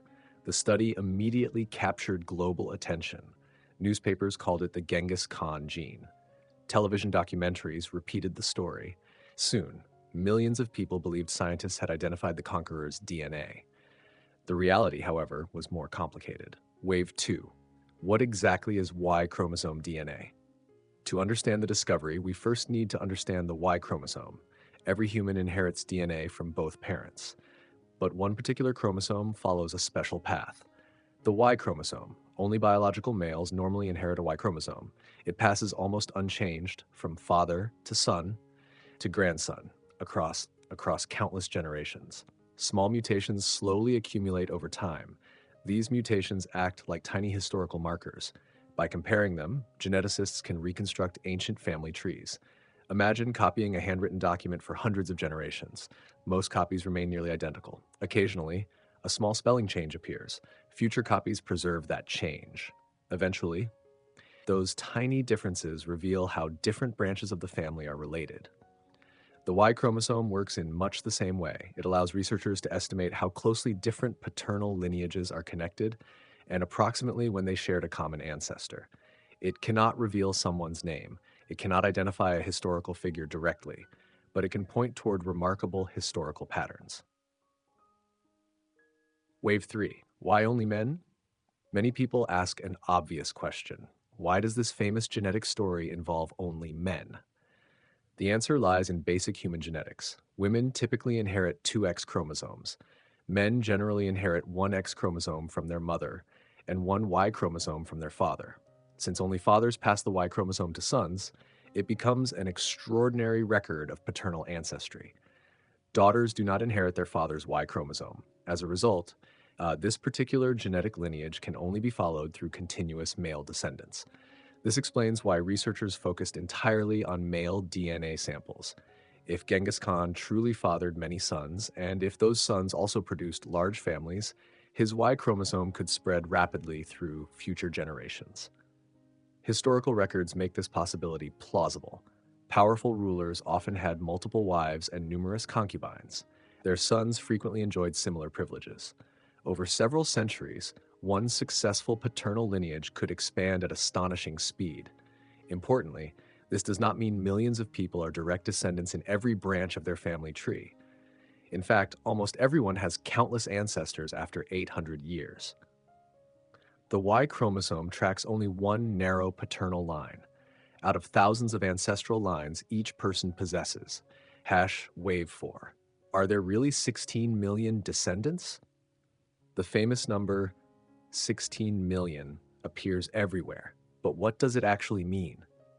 The original research estimated that approximately 8% of men living within a large region of the former Mongol Empire shared this unusual Y chromosome lineage, when those percentages were projected onto the population at the time.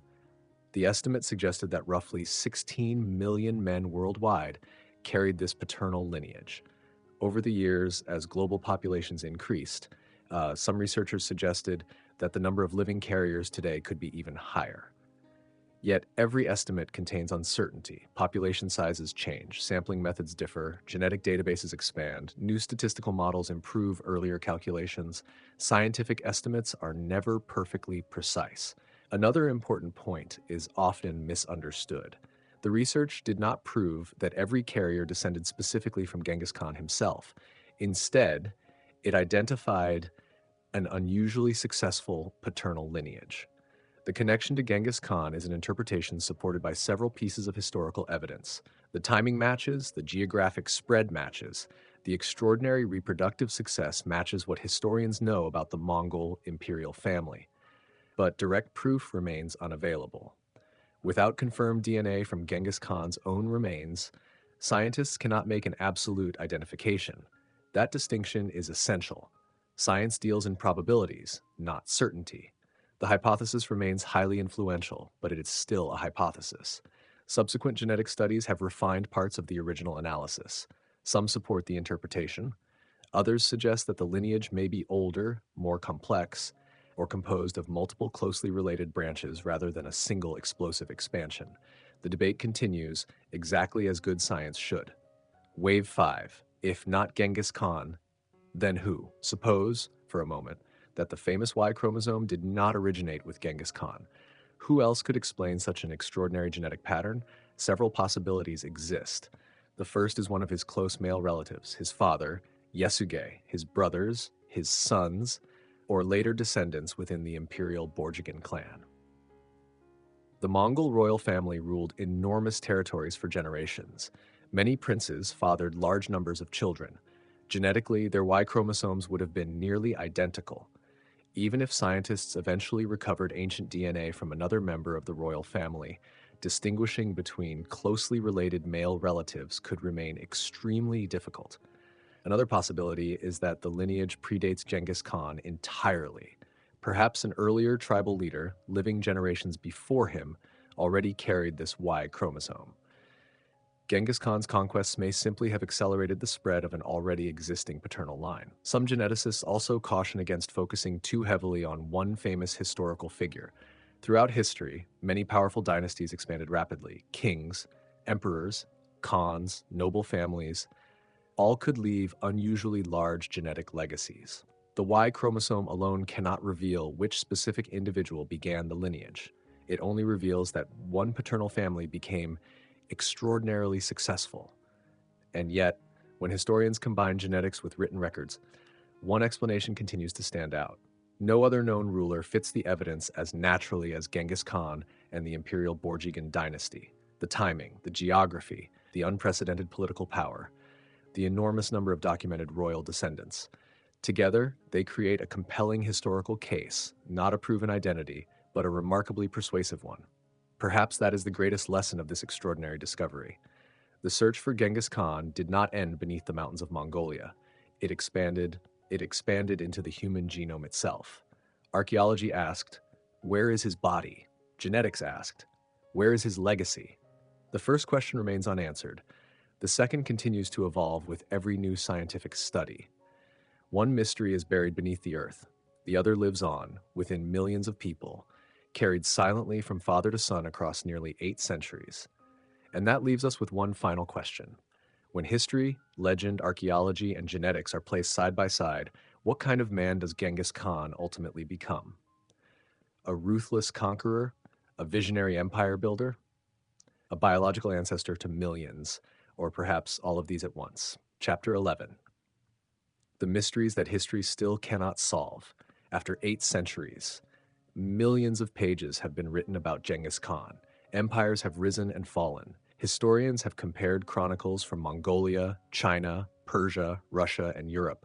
Archaeologists have searched mountains. Geneticists have studied DNA. Yet surprisingly, some of the most basic questions about the world's greatest conqueror remain unanswered. Could he read and write? What did he actually look like? Did his famous law code truly exist?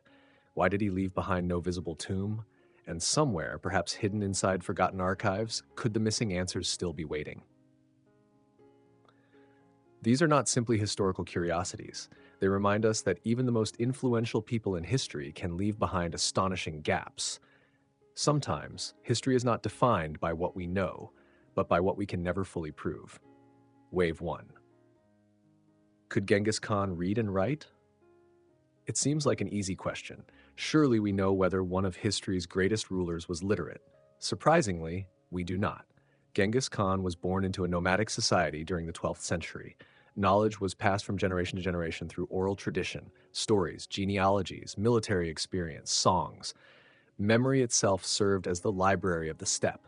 No document written by Genghis Khan's own hand has ever been discovered. Not a single confirmed signature survives. Not a personal letter, not a diary, not a royal proclamation written directly by him. Some historians believe he probably never learned to write. Others argue that he may have understood written communication later in life after building his empire. Historical sources agree on one important point. Genghis Khan recognized the enormous value of literacy. After conquering the Uyghur people, he adopted the Uyghur script for official administration. Trusted scribes recorded laws, diplomatic correspondence, military orders, tax records. Government could no longer depend solely upon memory. Whether Genghis Khan personally read every document remains uncertain, but he clearly understood that writing strengthened an empire. In many ways, his greatest intellectual achievement may not have been becoming literate himself. It was creating a government that depended upon written administration. Wave 2. What did he really look like? Perhaps the world's most famous conqueror has no confirmed portrait. That fact alone seems almost unbelievable. When we picture Julius Caesar, we have Roman sculptures. When we imagine Napoleon, we have paintings created during his lifetime. When we think of Abraham Lincoln, we have photographs. But Genghis Khan left behind nothing that historians can identify with certainty. The familiar images seen in books today were created long after his death. Many date to the Yuan dynasty established by his descendants. Others appeared centuries later in Persia, China, or Europe. Each reflects the artistic traditions of its own culture, not necessarily historical accuracy. Ancient descriptions are equally frustrating. Some Persian chroniclers described him as tall and physically powerful. Others mentioned a broad forehead, a strong beard, or cat-like eyes. Chinese accounts offer different details. None can be independently verified. Modern artists therefore reconstruct his appearance using educated guesses. They combine historical descriptions, genetic evidence from Mongolian populations, anthropological studies, and artistic traditions. The result is an image that feels familiar, yet no one can honestly claim this is exactly what Genghis Khan looked like. His face, the face that terrified kings across Eurasia, has disappeared into history. Wave 3. Does the Yasa still exist? Earlier, we explored the mysterious legal code known as the Yasa, but another question remains. Where is it? If the Yasa truly governed the greatest land empire in history, why has no complete copy ever been found? This puzzle has fascinated historians for generations. Persian historians frequently referred to the Yasa. Arab writers mentioned it. European travelers heard stories about it, yet every surviving description comes indirectly. No original manuscript has ever been identified. Several explanations have been proposed. Perhaps the Yasa was never a single written document.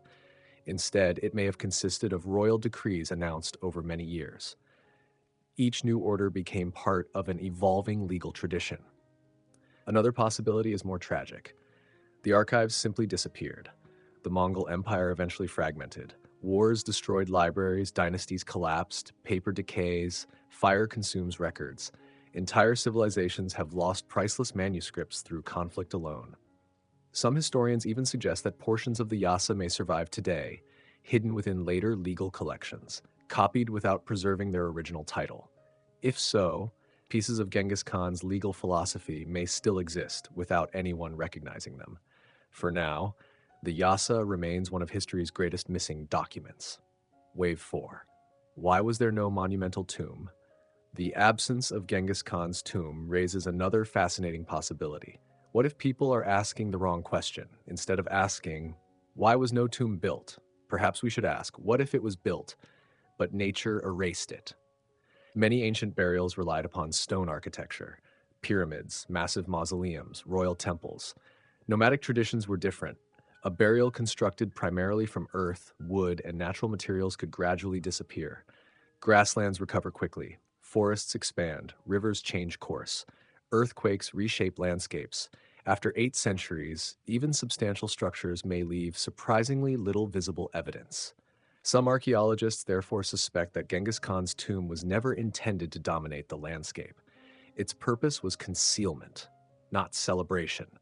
Others argue that the burial could still lie beneath an artificial mound, now covered by centuries of vegetation. Ground-penetrating radar has revealed hidden archaeological features in many parts of the world that remained invisible from the surface. Could something similar await discovery in Mongolia? Possibly. Yet another explanation reflects Mongol beliefs. Perhaps simplicity itself honored the great Khan.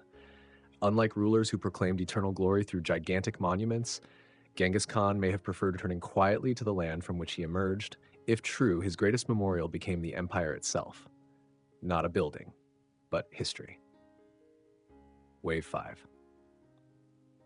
Where are the missing records?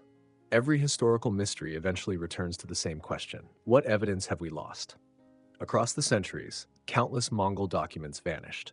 Wars destroyed archives, cities burned, political revolutions erased dynasties, paper deteriorated, entire libraries disappeared. Some missing records may once have existed in Karakorum, the imperial capital founded after Genghis Khan's death.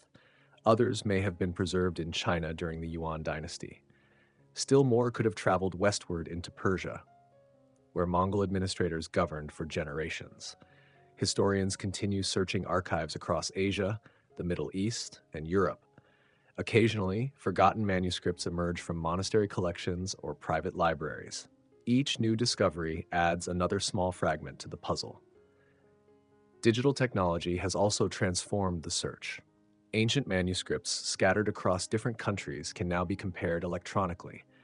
Artificial intelligence helps scholars identify matching handwriting, shared vocabulary, and damaged passages that once seemed unreadable. Every year, new pieces of medieval history become easier to reconstruct. Yet the greatest gaps remain: the personal correspondence of Genghis Khan, the complete Yasa, the official burial record. If such documents ever existed, they have not yet been found. Perhaps they were deliberately destroyed. Perhaps they still rest unnoticed in an uncatalogued archive. Or perhaps they disappeared forever centuries ago. History teaches an important lesson. Silence is not always evidence that something never happened. Sometimes, silence is simply what remains after time has taken almost everything away. That may be the final paradox of Genghis Khan. Few individuals transformed the world so dramatically, yet so much about the man himself remains hidden. His handwriting is unknown, his true face uncertain, his law code fragmentary, his tomb missing.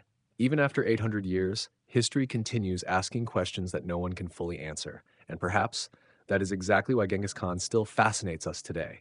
Not because every mystery has been solved, but because so many remain alive.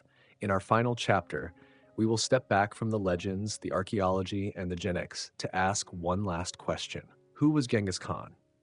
When all the myths are stripped away, a ruthless destroyer, a brilliant statesman, a visionary who connected continents, or one of history's most complex human beings whose legacy still shapes the modern world.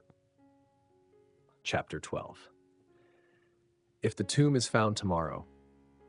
Imagine waking tomorrow morning to extraordinary news. A team of archaeologists announces that deep within the mountains of northeastern Mongolia, they have discovered an untouched royal burial. Satellite images, ground-penetrating radar, DNA sampling from the surrounding soil, every test points toward one astonishing conclusion. The lost tomb of Genghis Khan has finally been found. For nearly 800 years, historians searched, explorers guessed, scientists debated. Now, the greatest archaeological mystery of the medieval world stands on the edge of becoming history. But one question immediately follows another. If the tomb truly exists, what might be waiting inside? And could a single discovery rewrite everything we think we know about the founder of the Mongol Empire? Wave 1. What might be hidden inside? No one knows what lies within the lost tomb.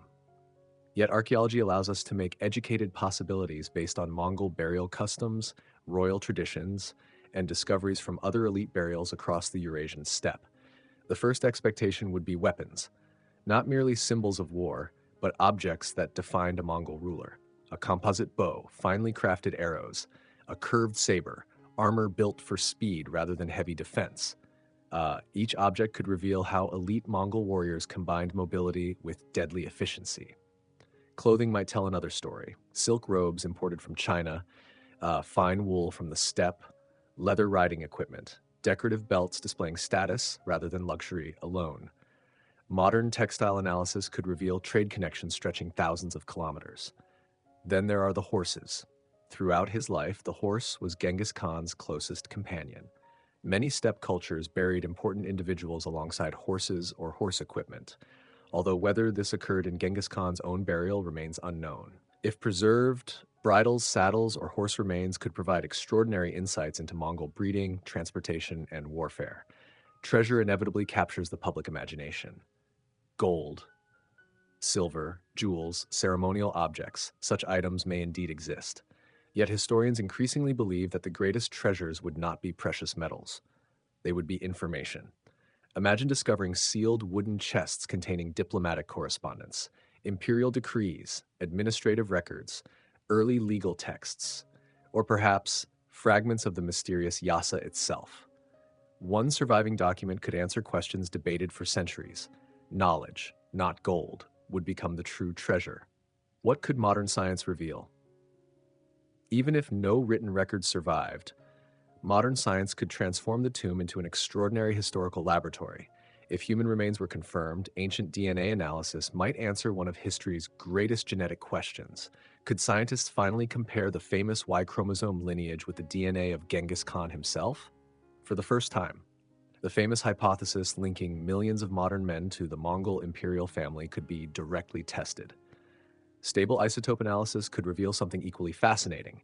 The chemical signatures preserved within bones and teeth record aspects of a person's diet throughout life. Researchers might determine whether Genghis Khan consumed mostly meat and dairy, typical of the steppe, or whether his expanding empire introduced more diverse foods into his daily life. The same isotopes could also reveal where he spent different stages of his life.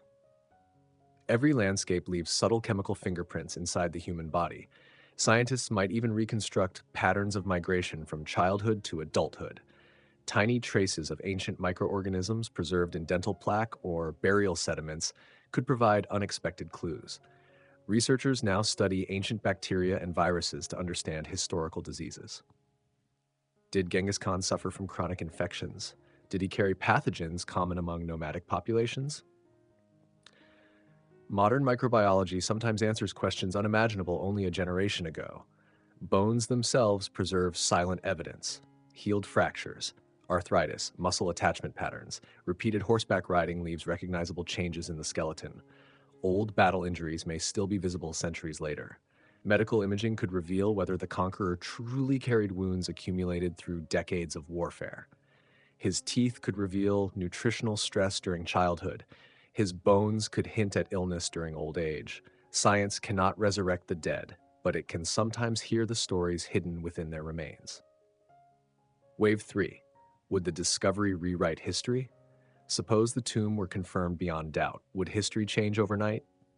Perhaps, perhaps not. Some long-standing legends could finally be tested. Did Genghis Khan truly receive a secret burial without monumental architecture? Was the famous story of thousands of horses based on reality? Did later generations exaggerate the secrecy surrounding his funeral? Physical evidence could support some traditions, while quietly disproving others. Perhaps the greatest breakthrough would concern his death. If skeletal remains displayed major trauma, theories involving battle wounds or a riding accident would gain strength. If no such injuries appeared, historians might look more seriously toward disease or infection. Of course, many illnesses leave no trace on bone. Complete certainty might still remain beyond reach. Royal genealogy could become another field transformed by discovery. DNA comparisons among confirmed members of the Borjigin dynasty could clarify relationships that written records leave uncertain. Which royal branches truly descended from Genghis Khan?